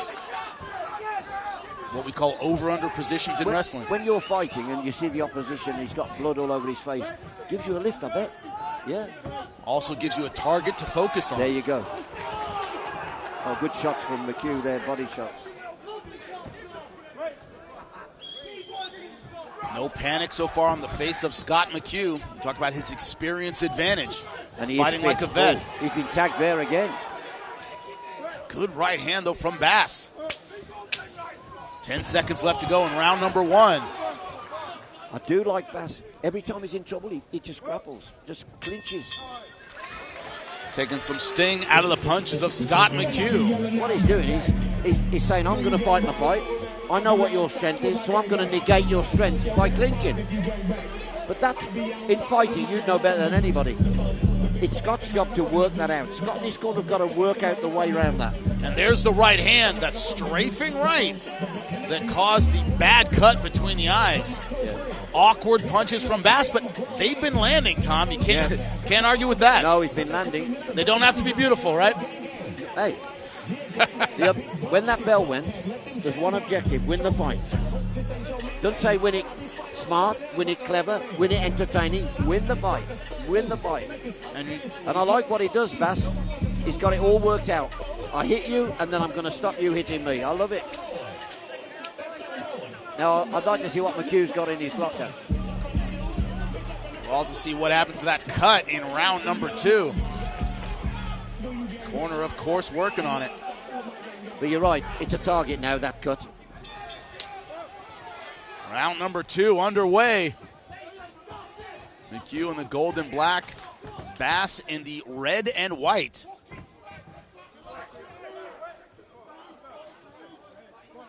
Back to that same strategy as Bass. Clinch when it gets tough, lean into his punches. Doesn't mind falling into his opponent.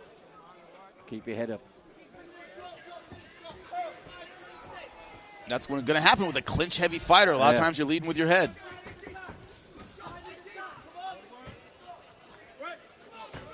It's an intriguing fight, though, to see the clash. Oh, good shot. A real contrast in styles. They're calling that a slip. A slip? Wow. It looked like he got him in the chest. Oh, nice uppercut. McHugh able to sneak that one in with the left hand. That's where he's better at the range. That's where he's better. Picking his shots, working off the jab. Look at the speed of the lead hand for McHugh. The uppercut and the jab going with it. Now switching stances. Yeah, and then back to orthodox. This is not the range Bass wants to fight at. But when you switch, there's got to be a reason to switch. You know, switching because you're a switch fighter, but you've got to have a plan that when you switch. And the key is it gets you on the outside of the foot, and then you can pick him off.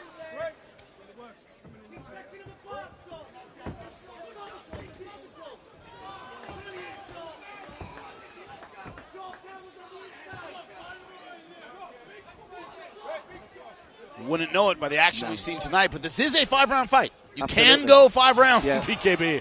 Hasn't happened tonight. The judges have been ornamental. Yeah, I'm just waiting to see, you know, how Scott can make him fight the fight Scott wants. But Bassie's saying, no, I'll fight my fight. Well, so far in round 2, much more distance. He's been at medium range. And this is better for Scott. And also the skin of Bass holding up well. Some lumps over the eyebrows, but no cuts. Looks like not a lot of significant swelling either. For me, it's up to the referee. Too much holding. There's too much holding. Holding's fine if you're punching and holding, but he's not.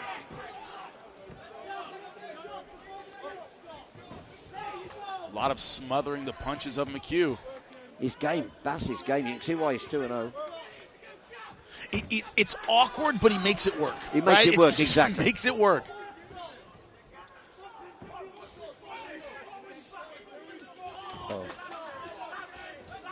Now that's good stuff from Scott McHugh. Good body work and uppercut from McHugh. It could be about who's got the best engine, the best, fitness levels. In round number 1, it was about clinch and strike. Round number 2, it's been more about defensive clinching from Nick Bass. He's looking better now, Scott McHugh. And I think there's blood there's blood on the face of Bass as well. Looks like to see that. Yeah, it's on the nose. Looks like it's around the left eye. So both corners have some work to do with the cuts. He's weathered an early storm, hasn't he, Scott? He's weathered the storm. Now he's now got to take over the fight and dominate the fight. But what did you open up talking about? The experience difference. And experience partly is making the right adjustments. He did that in round number 2 to Scott McHugh. That's good. See, that's better. And that'll stop him holding on and clinching if you work that body. Realizing he's going to use his offense at short range. Body shots, hooks, good uppercuts. But Scott can punch. If he hits you, you're down. But he's got to engineer an opportunity to unleash the shot. And fair play to Bass. He's done his homework. He's making sure he smothers him and doesn't give him that range opportunity. But we've seen more of that in the second round. See what this third round brings. And in round number 3, will the engine conditioning become more of a factor? Q told us about the work he has put in for this fight. He's not looking past his opponents that have had a full camp. But 5 3-minute rounds at this pace, this takes it out of you. See, I think the ref should step in to stop him grappling. Underhook, no one's throwing punches. Nope.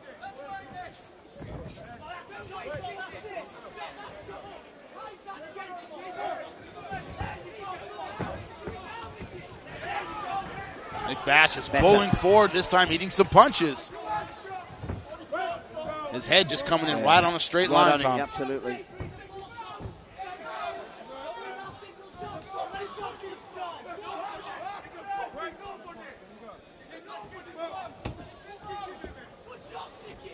What I love about McHugh there, as punches thrown to him, he's counter-punching. He's coming back with a punch. We don't see too much of that. So hard for the timing to slip and rip when you have no gloves which to really parry punches. It's easy to work it out sitting here, by the way, isn't it? You know? Oh, yeah, we have all the answers. Yeah, it's easy to us, but we're not doing actually fighting. What I'm saying is, it is, I'm watching these two guys now giving it all for entertainment. Oh, nice step off and shot. I think it ricocheted off the shoulder, however. His movement's good, isn't it, Scott? Yeah, very fast jab as well.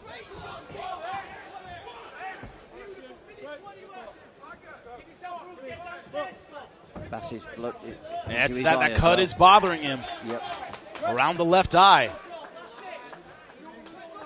That's better. Let him fight. McHugh, that blood running down the nose, but it hasn't really affected the vision. No. The cut has affected Bass's ability to see. Better. And working it again with the right hand. Better, much better than Scott McHugh. Under a minute left to go. Oh, nice left hook. He wobbled a bit there, didn't he, Bass? He's just wobbling a little bit. 40 seconds left to go in round number 3. But if Scott needs to keep him at distance, the closeness, the grappling suits Bass. Scott's plan should be to work out how to keep him at distance and maybe use the trigon more.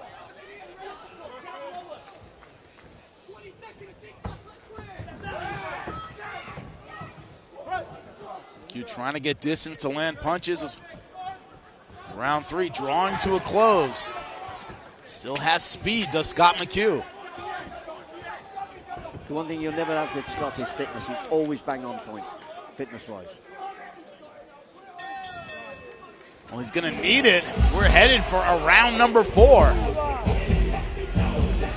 He's had his fair share of problems when, as well, his daughter was very ill, very, very ill, and he still fought, and then he was dashing to the hospital before he fought, and all this sort of stuff.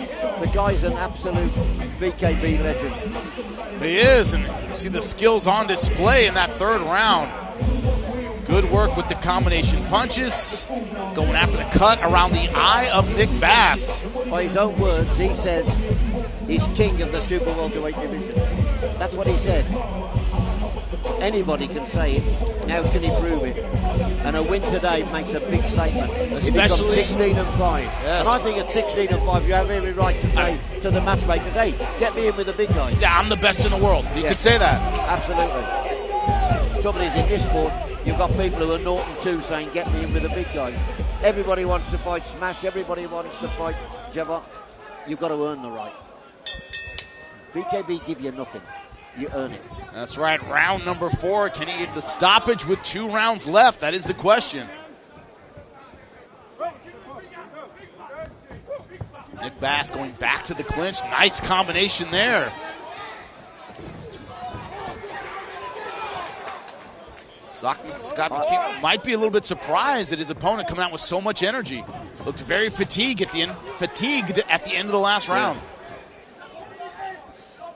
But you know, when you're fatigued, the first few 20 seconds out when you come off the stool is your most energetic.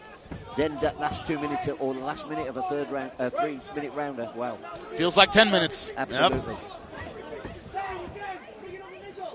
But Bass getting back to that clinching game, falling into his power punches, no problem getting chest to chest.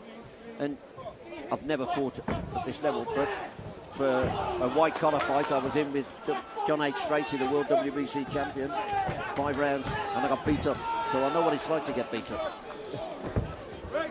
Happens in the gym all the time. And it's not a very pleasant feeling. It sucks every single time. The former world champion, Pat Cadell, said it was great for your second fight. I said, no, it was me first. He said, no, you're first and last.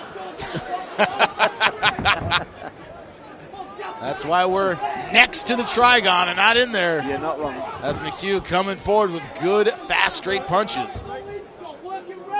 I've got McHugh ahead. Yeah, I would say so. You could have easily given Bass the first round. That clinch and punching. Yeah. Since then, Scott McHugh has taken this fight over.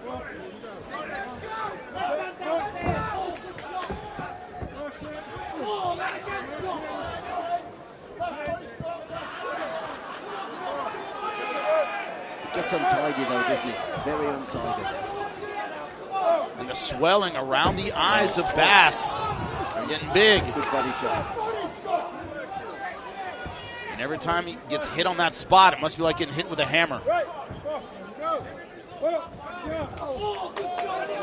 He's done his homework, Bass, because he's obviously watched Scott, his fights, and realised that he has to make it an untidy fight, because if he tries to keep it at distance, he'll get beat. He knows he'll lose a boxing match and make this as ugly as I possibly can. That's been his game plan from the opening bell. And he's done it well.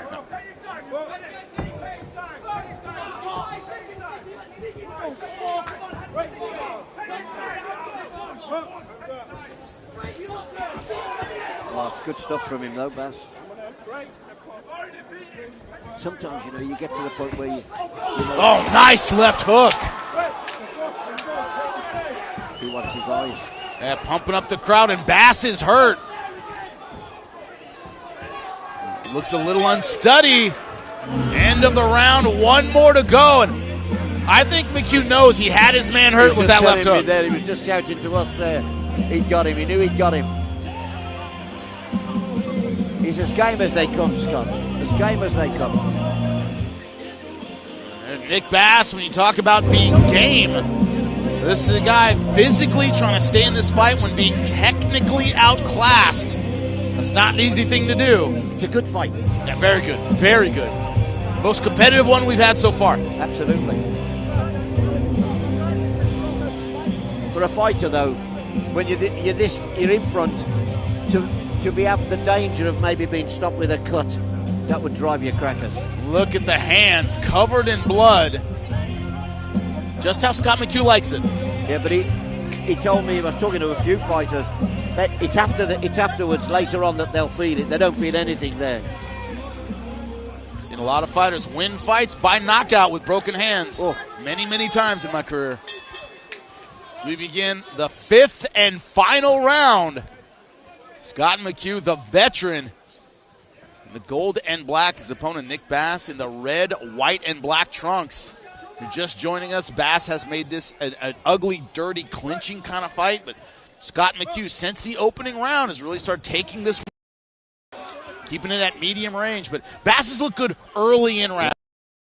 That's what we've said before. That first 20 seconds when he's fresh, and then the energy drains, and Scott comes. I don't think people realise how grueling 5 3-minute rounds is at this.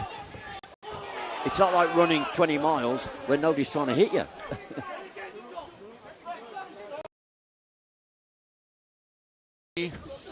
The pain. People don't realize how much pain takes the you get cracked one of these bare knuckle punches and suddenly you're exhausted. You understand the pain. I know what you that's get it. like. You understand a loss. Yeah, I knew. Right? Art, you guys can commiserate about that and the pain of loss. Is that right? Between you. Anyway. Wow. Oh, speaking of pain, McHugh.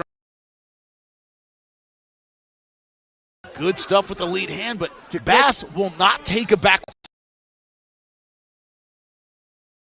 But he's made it. He's done what he's had to do. I'm going to get knocked out, so I'm doing this to get my open. I'm waiting for. He takes one punch, but McHugh. Good timing on those. 2 of them in a row. Oh, now good combination. Not come out for round 5. Easy. He's taken a lot of punches.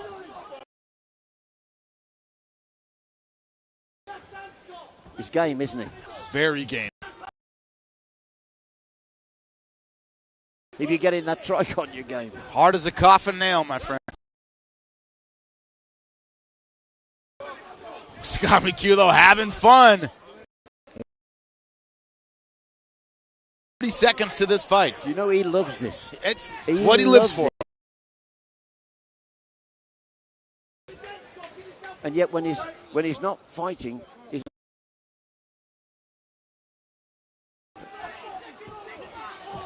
Oh, what an... Credit to Bass staying on his feet after that one.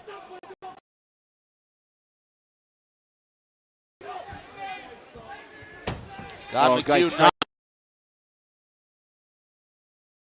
seconds left in round number 5. Meet me right here and let's finish this. I think, you know, you hope, but Scott McHugh. The only thing that messed that up is the judges. Only thing standing in your way are the judges, and they will make their judgments for the first time tonight. He knows he's done it, look, Scott. He's a great lad. He's one of my favourite fighters. And this would be nothing short of a robbery should it not go to controlled it after round number 1. Well, if it doesn't go his way, I'm going to sit further back because it's going to go off here. And look at the combinations. Yeah, brilliant. He's got his hands are so quick. His hands are quick. Oh. Brilliant uppercut. If you notice, though, he's better at distance. Much better at distance. But fair play to Bass. Bass knew that, and it's frustrated him at times. He did, but he couldn't make it his fight for 5 rounds. Could make it his fight for 1 round, not for 5. And Scott McHugh trying to convince the whole audience that he is number 1 in BKB. Did a good job cementing his place tonight. Yeah, he's a top man. And, he's a veteran of the sport, but he's actually a pioneer for the sport as well. He's an ambassador for the sport. At 15-5, he's in his 21st fight.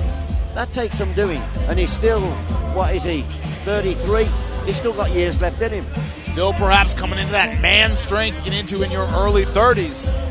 Looks like the scorecards have been tallied for our first... He'll call out Paulie if he wins. Trust me. I'm sure he will. Here's his opportunity. Beatrice, make it official. Ladies and gentlemen, after 5 rounds of battle, we go with the judges' scorecards. Judges Simons and Andy Fletcher scores this bout 50-45, and Mark Topper scores 48-47. All in favor of your winner by way of unanimous decision. Scott McHugh!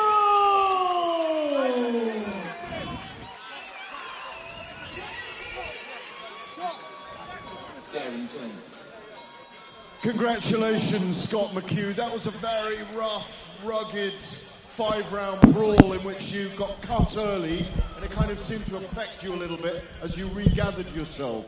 Yeah, listen, respect, I tell you what, Nick Bass, fucking tough man, But yeah, when I get cut, it just makes me more angry.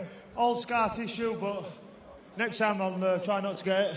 I will say that as well. Nick Bass, the Grimsby grappler, as we're now calling him. Very tough guy, but gave you 5 rounds. It was overtime for you tonight in lots of ways. Yeah, again, 5 rounds. I knew it. I've watched his fights. He's a tough lad, and this is where he belongs, in the bare knuckle. But he were undefeated, but he didn't now. Told you, records are for DJs. 20 bare knuckle fights, or is it more? 21 bare knuckle fights. How do you sustain yourself over that time? You're one of the most decorated, storied fighters in BKB bare knuckle. How do you keep yourself going like that? Just keep fighting. I've got a brilliant team behind me. I lost Gaz Corran, Jermaine Springer, Sim Otley, Andy Howson, Liam Harrison. We've got a good set of lads there. And if you want for this bloke, can I just get my coach as well on there? Got to be quick. Yeah. So this is my coach, This man has got me where I am today. This is Alan Ewer. Come on, Alan, say a few words about him. That's a fantastic fight, Nick. One of the toughest guys that I've seen. I said that to him straight away after the fight.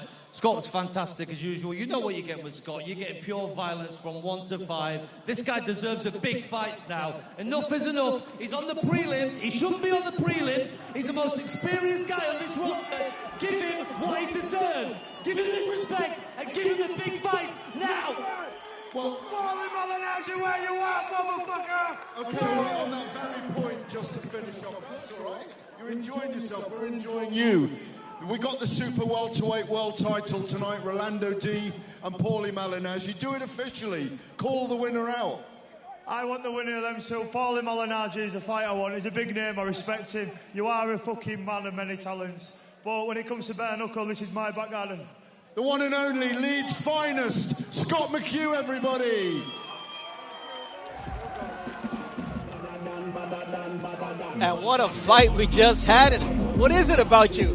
My fights were all quick first or second round knockouts. You sit down and the people got action. Welcome. Well, I got blood all over my notes, just so you guys know that. But that, the heart of Nick Bass, the ability to come out and make it gritty, make it dirty. We saw a lot of different tactics in that fight. The boxer versus the brawler. I think that's going to be a theme tonight. We say in MMA all the time, there are too many ways to lose for you to feel confident all the time. It's the same thing in bare knuckle. One punch can end it, so the little tiny tactical moves mean so much. I think we saw it in that fight. Look, I was so impressed by not only Nick Bass's toughness, but the way he was able to neutralize. Once he got caught to the body so many times, he was able to just tie up the left arm of Scott McHugh, and it's those little adjustments you talk about that show, and he was so durable. I mean, you see him on the street, you wouldn't think he's that tough, but that's why BKB is so special. Don't judge a book by its cover. Bodies don't win fights. We said it all the time in combat. So I could take you? Do you take me right now? Great job. If I didn't have 27 years of experience, you'd have me right where you want me. But it's this idea that, as you said, it's the guy necessarily isn't the guy that's super lean. Sometimes it's the guy who can take the shot. We've all seen Fedor Emelianenko rise to the top of his sport. We look at Tyson Fury in boxing. It isn't always the guy with the physique. It's the guy with the heart, the technique, and the ability to come with the right kind of fights. When you look at Rolando D taking on Paulie Malignaggi, the boxer versus the guy who knows I'm not going to win a boxing match, but I might win a brutal fight. I'm a little bit bigger. I might win a power shot. I've got a little more power than Paulie Malignaggi. The little tiny differences, to me, make all the difference in a night like tonight. And it's fighters with experience, right? Because just like Paulie Malignaggi has all the experience in the world, winning 2 boxing world titles, trying to make history tonight and becoming a BKB champion to add to that collection. But then you've got Rolando D, who's very comfortable in admitting exactly what you said. I'm not going to win a straight-up boxing match, but there's things about bare knuckle that he doesn't know and that you can't learn sitting right here. You learn it inside the trigon, and I'm going to teach him that. And so those are really the questions that can only be answered in there in the chamber of truth.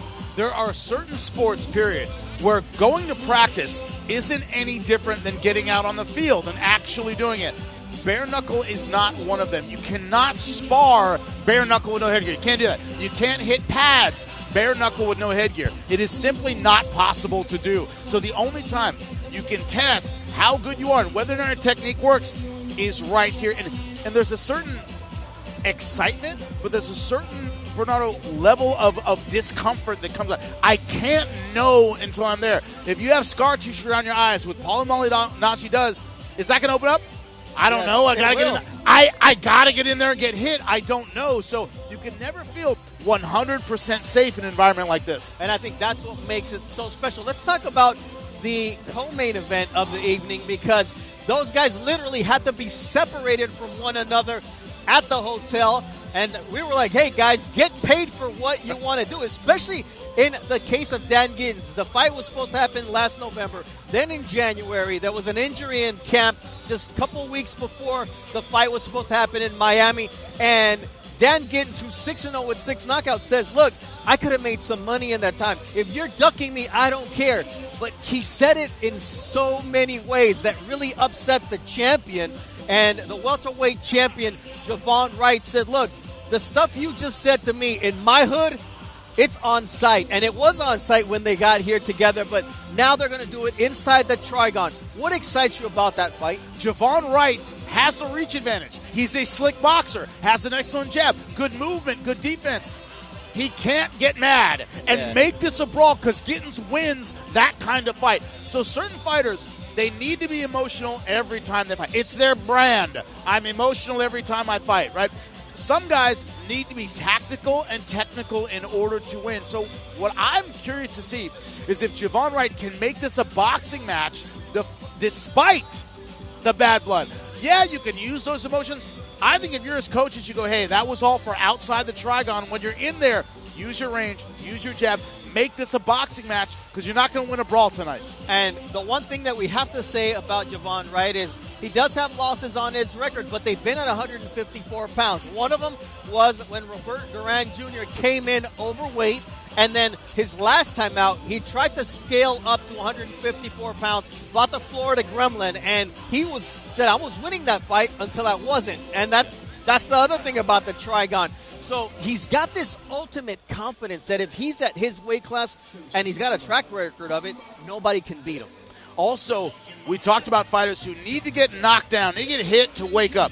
Gittins, when you knock him down or you hurt him, he is like a train rolling downhill. Oh, now it's serious, right? It's one of those things where emotionally he kind of needs that knockdown. What I'm curious about the trash talk outside the trigon, how that's going to influence things is, will he need that wake up? Because he's going to come in hot. Will he need that wake up? Will he start faster than he has in previous fights where a lot of times he's been dropped, he's been hurt, and then he wakes up? He might come out of the locker room firing and ready to go and might not need that warm-up. We all have emotions. How you deal with them, what you bring in the trigon, what you leave out of the trigon defines us as fighters and human beings. So I'm curious to see on both sides. As Gittins, I want him to use those emotions and maybe get a fast start. If you're Javon Wright, ignore those emotions, make this a boxing match.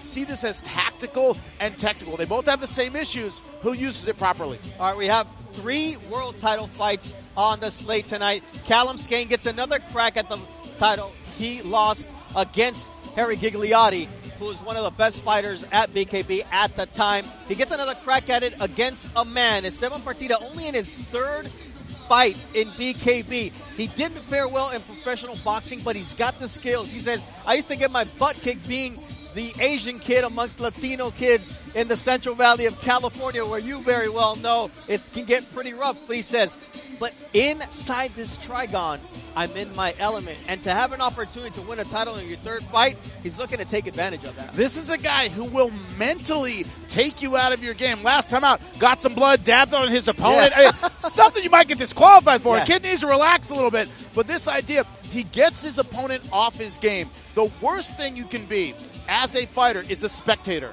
Yeah. If you're sitting there watching the other guy move, you look at prime fighters. Look at, hey, we're in England, Prince Nassim Hamed. His opponents became spectators, wondering what he's going to do next. Esteban brings that kind of game where his opponents kind of look at him. He's doing this flashy, funky stuff, dropping his hands, moving, smiling, hyping up the crowd. You find yourself becoming a spectator rather than a participant in the fight, but all those things cover up the fact that Esteban has real speed, real accuracy, real toughness. Yeah, and when you look at the other side, Skane is training alongside Lee Selby. He's going to be making his BKB debut out in Cardiff, so he's going to be at home. But both of these guys, it's really interesting because speaking to both of them, they're trying to glean something different from one another. For Lee Selby, he's talking to Skane and saying, what's it like? Because I've never been hit bare knuckle. And for Skane, he's looking at Lee Selby and saying, how do you win at the championship level? Right. They're both pulling those lessons from one another. But the answer to both questions is, you got to be there. I don't know what I can give you. One of the dumbest questions in the world that you can ask somebody. What would you tell your younger self? My younger self would ignore me. Yeah, that's just true. Like I ignored every old person who tried to give me advice. I'd be another. I can't make you understand what it's like having experience. And that's what they're learning. And Skane, in this fight, needs to stay tactical, needs to stay on the outside, needs to stay mentally focused. Don't get caught up in the antics of a young, powerful, tough guy who also, when you talk to Esteban, it is a young kid. He's having the time of his life here. He's having a blast. That can cost you energy early in the fight. You're clowning around doing your thing. And, hey, round 4 comes around and you don't have that energy more. If you're Skane, fight a mature fight. Stay behind the jab. Don't waste a ton of energy.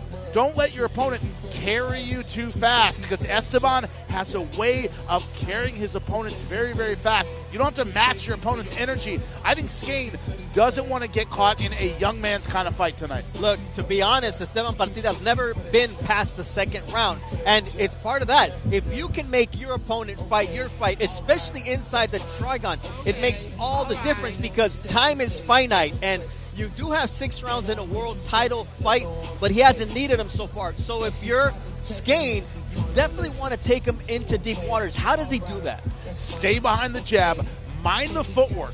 All right. Also, remember, you are allowed to clinch and punch here in BKB. The last fight we saw, Scott McHugh clinched by Nick Bass over and over. This is a guy who had excellent boxing skills, good combination, good stuff with the lead hand. Frustrated over and over by the clinch. A big power shot, then fall into the clinch. Take the energy out of him. For the old school boxing fans, Holyfield Tyson. People talk about the power of Holyfield in that fight. His durability against Tyson. Also, he knew when to tag Tyson up. Knew when to make his size an advantage and tie up the arms and make Tyson hold up his weight. Similar kind of thing here. Esteban comes out with a lot of energy, a lot of athleticism. Make him carry weight. Partida has an ability to knock you out with a single punch. Don't give him that. Slow him down, maybe rounds 4 and 5, then you can win a boxing match. And how about for Partida when Skane maybe is the first guy to actually stand up to his shots, and when you are used to using all your energy, expending all that energy, and not needing it for the third round, what about when Skane does take that shot? How do you deal with that? The great Jose Torres, fantastic world champion, you remember him well, said, it was about Mike Tyson, he said, when an intimidator fails to intimidate, he becomes intimidated. If you stand up to the bully, next thing you're the bully. They're not mentally wired to do that. Now, we don't know about it. That's why we haven't seen it out of him yet. But test those waters. All right, young kid who's brash and confident. It's easy to be brash and confident when you're winning. It's easy to be brash and confident when everything is going your way. And the idea that Skane can slow the fight down, stand up to him, take his shot, because it's one of those things where in boxing, in other combat sports, you can take a big shot, and a lot of times that takes the soul out of your opponent, right? But here at BKB, you can be cut so easily. Taking that big shot may work and demoralize your opponent, can also end the fight. Yeah. So you have to ride that line. Don't go out there and make this a test of will and see if I can take that big shot. No. Best advice I ever got from a coach was make them wonder if you have a chin. I love it. I don't know if Floyd Mayweather has a chin. Dude never got hit. So Mosley actually tested it. Mosley did rocked him early on in that fight. I remember it well. Then he took control. Exactly. And so that's the beauty of the sports. Now, last BKB 53 was my first chance to experience it Trigon side, and I came away so impressed.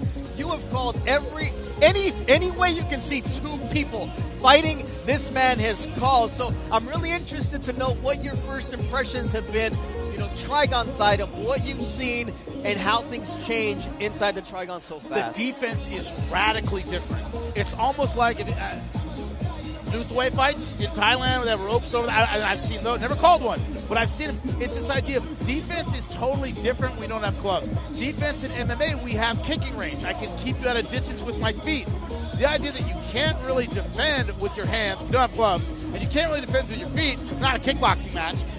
This idea of defending on the inside when you don't have a glove to cover the real estate.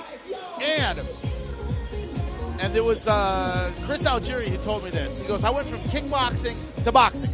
In kickboxing, in Muay Thai, you can't really block a Thai kick with your arm. It'll just break your arm. Yeah. He goes, there are people who punch that way. And when you're in there where just blocking isn't good enough, you have to learn to slip or else you're going to get cut or you're going to break your hand. Manos de Piedra, right? Sugar Ray Leonard said about Roberto Duran, everywhere he touched me, he hurt me. He hurt my arms. He hurt my glove. He hurt me everywhere. That's what you see in the Trigon. Guys can block a punch.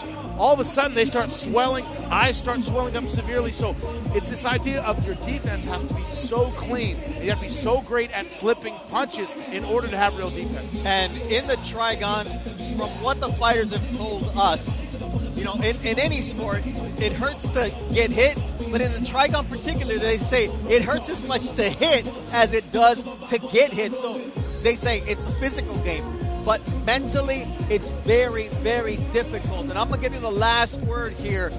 What has surprised you the most about what you've seen? What has surprised me the most is the durability of some of these fighters. And I mean by that is, as I did my study and I did my prep and I watched all of BKB, the idea of these guys still fighting, bloodied, swollen, can't see, that ability to continue to show your heart and to show your will, that's what's impressed me more than anything. You might get one or two of these in a whole 12-round boxing match. I've seen guys in round number 1 get sliced up like their opponent had a butcher knife, and to keep going like that, that's real guts. That is what you get right here on BKB 54. It's mayhem in Manchester. So let's send it up to Beatriz Callis to settle things down and add some beauty to this mayhem. Fighting out of the blue corner, Kevin Greenwood.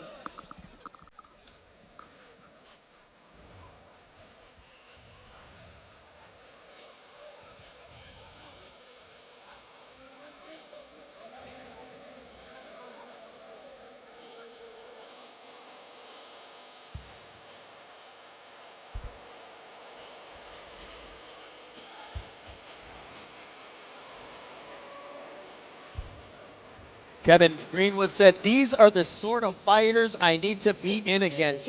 Zack is in his first BKB fight, but he's paid for this, and I'm ready to test him. And he says, look, my experience is in this sport, 1 minute you're the hot property fighting for a title. He knows this. When the title shot doesn't go your way, you become a journeyman. And there's no easy fights in BKB because there's more than a puncher's chance in this sport. He also pointed out, everyone who's beat me is a world champion. I have been brought up tough. I am not one of those guys who has the padded record, who's an easy 5-0. Every loss I've had has been extremely difficult. This idea that he's going from this fight to his wedding, July 31st, and we see the damage these guys can take. You are not healed up, and I'm sorry, it's going to take a while. The confidence he has coming in here before a huge moment like that, and his willingness to get in there and scrap says a lot about him. Absolutely, and his fiance says, we're going to be in Bali. He's not going to cut his hair. We're going to have him braided, but he hopes to leave here with the least amount of damage. Gorgeous, that hair. Coming on the red corner, Zack Spellman.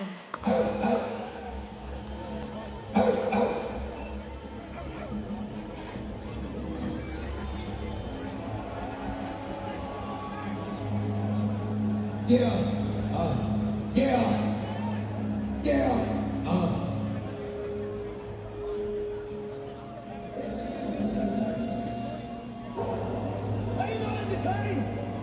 Are you not entertained?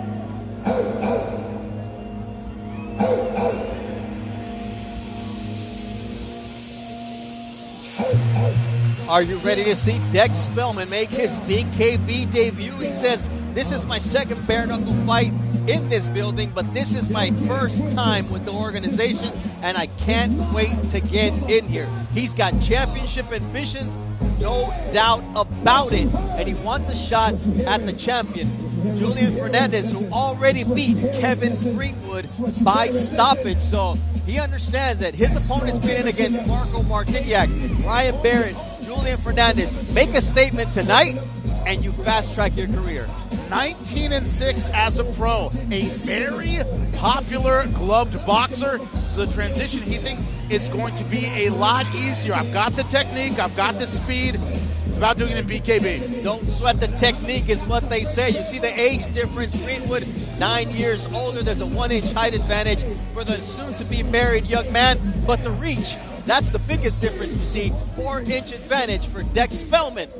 Beatriz, it's all yours. Ladies and gentlemen, we continue with a night full of action. This contest scheduled for 5 3-minute rounds in the Super Cruiserweight division. The judges are Andy Fletcher, Liz Simon, and Mark Topper. The referee in charge, Andy Alberton. Fighting out of the blue corner, wearing green, gold, and purple. He weighed in at 199.3 pounds with a professional record of 4 victories, 3 losses, and 1 draw. From Liverpool, England, Kevin Green Machine Greenwood.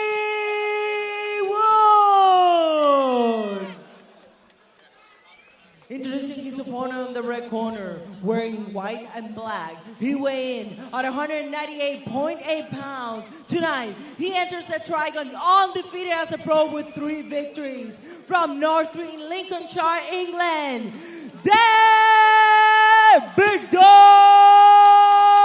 Spellman!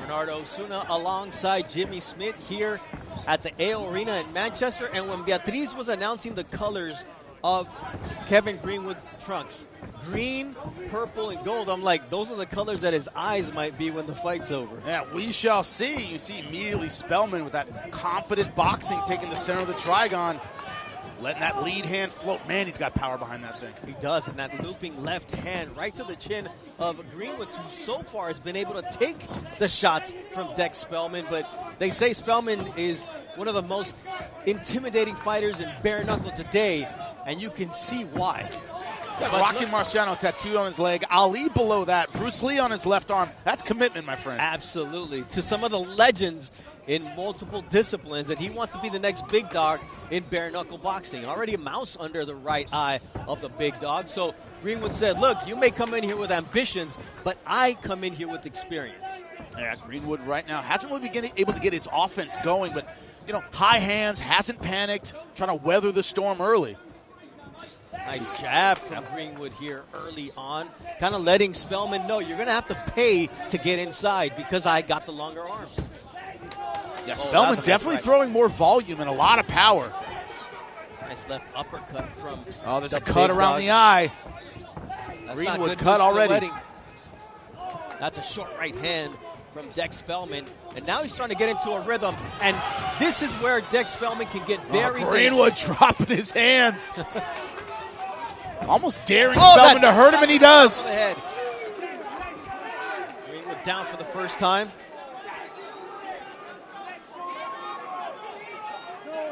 He might stay down, and he does. That cut right in the center of the forehead. It was a shot to the top of the head, and those are very hard to recover from. And you saw Greenwood almost get to his feet and just hesitate for a second. Referee knows what that means, waves it off. It's a decision you have to make. It's a business decision, and that's exactly what Kevin Greenwood makes. So, I've only seen 5 rounds of action during my fights. You saw a lot more, but look, at the end bring the finishes, my friend. That's what it is. You, Bernardo Osuna, brings the finishes. Look, Kevin Greenwood told us, I'm going to turn up, kick some ass, grab my girl, go to the bar. Well, he didn't do the second, but he's going to grab his girl, go to the bar, have a great wedding out in Bali. After stitches. And bar after stitches. Absolutely. Bar after stitches. And we're going to see Dex Spellman continue his road here in bare knuckle boxing. Now 4-0 with 3 stoppages, looking very good in his BKB debut. Big, physical, good jab, good combinations, solid with the footwork. Did a great job taking the center as we look at the replay. This was here, that thudding right hand. You called it right behind the ear. Beautiful shot, just drove him to the canvas. They hit him right in the ponytail. Beautiful. Can't target the back of the head, but you can hit the back of the head. Opponent drops the head, that's their problem. Good stuff from Spellman. Barely broke a sweat in the first round. Bald guys 1, hairy guys 0. Good one for you, my friend. Beatriz is in the center of the ring with the official time of the stoppage. Ladies and gentlemen, referee Andy Overton stopped this bout at 152 of round number 1. For your winner, by technical knockout, Dex Spellman! Well, we've got 5 fights that ended by stoppage, and an impressive fashion. Here's the man, the myth, the legend, Gareth Davis. Dex Spellman, what a brilliant performance. You are one... Deck, I don't know whether we can hear that well, but Deck, you're one of the great fighters in both boxing and bare knuckle, your BKB debut tonight. Yeah, I was great in the boxing. I was a good domestic level fighter. However, I can fight and I'm clever. And I think in this game, I really think I'll go all the way and I'll dominate. And I don't plan on doing nothing less. You've got Bruce Lee, you've got Muhammad Ali, you've got Rocky Marciano tattooed on your body. Serious business. Yeah, next one's going to be Dex Spellman. You've come over to BKB. As I say, you're very well known to us in the UK as a boxer. But bare knuckle suits you more than boxing, doesn't it? Yeah, 100%. You got to study what you do, and I just love it. I absolutely love it. I love the occasion and the nights, and what a place to be fighting in front of people. Bare knuckle at that, you know what I mean? It's surreal sometimes, and yeah, I'm proud of myself as well for getting here.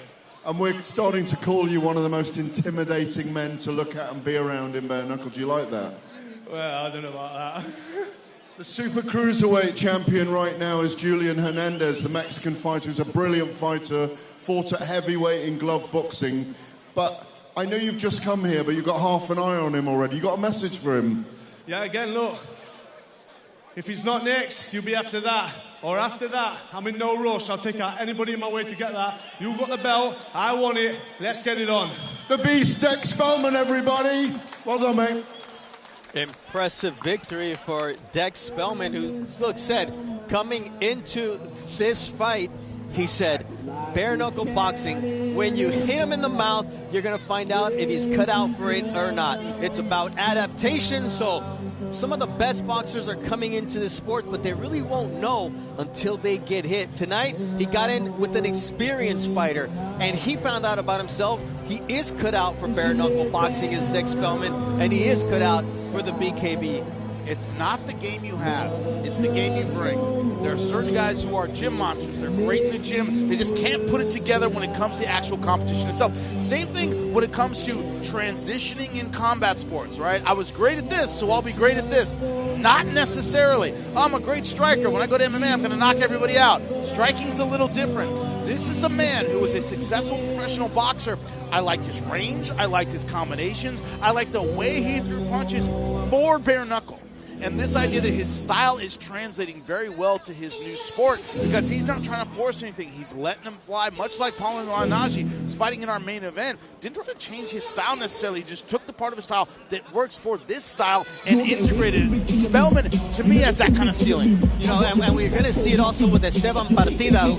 His boxing skills were okay, but you bring them into the Trigon, and all of a sudden, you find your home. You find where you're comfortable.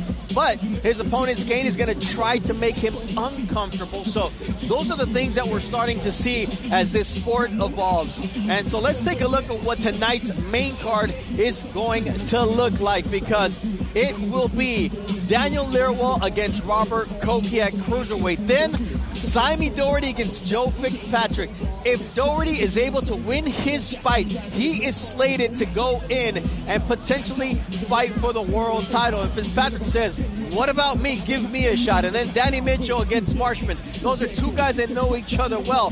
What stands out to you about these three fights? Well, one is that Danny Mitchell and Jack Marshman, not only would they both fight in the UFC, they're both mixed martial artists, they're friends. Yeah. They know each other very, very well, knowing, hey, this is just business. We knew we'd be fighting at some point. Didn't matter what combat sport it was. We were ready for it. So it's one of those things where familiarity breeds contempt. A lot of times, guys who know one another and respect one another have the bloodiest, most brutal fights. They said this fight has been 10 years in the making. We used to train together for UFC, fight on the same cards. Now we're inside the Trigon. All right, it all leads to Rolando D against Paulo Malignaggi. But that undercard, Canelli against Winiarski, that's a great feature fight at super middleweight. But of the three title fights, what appeals to you from each of those? What I love about these is the contrast in styles. Let's talk about the emotions when it comes to Javon Wright versus Dan Gittins, because it's not just a contrast in style, which it is. Yeah. All right, Gittins, a short-range puncher, a ton of power. The guy's like a tank. Javon Wright, lankier, faster, outside game, good combinations. But these are two guys who can't stand one another. The trash talk boiled over in the hotel. They had to be separated a couple of times. The emotions. How do those play? Does Gittins come out firing like he's out of a cannon. Judge Javon right. Fight a smart fight and stay behind his jab. The emotional side, to me, makes this fight very interesting. And look, our main event, Rolando D against Paulie Malignaggi.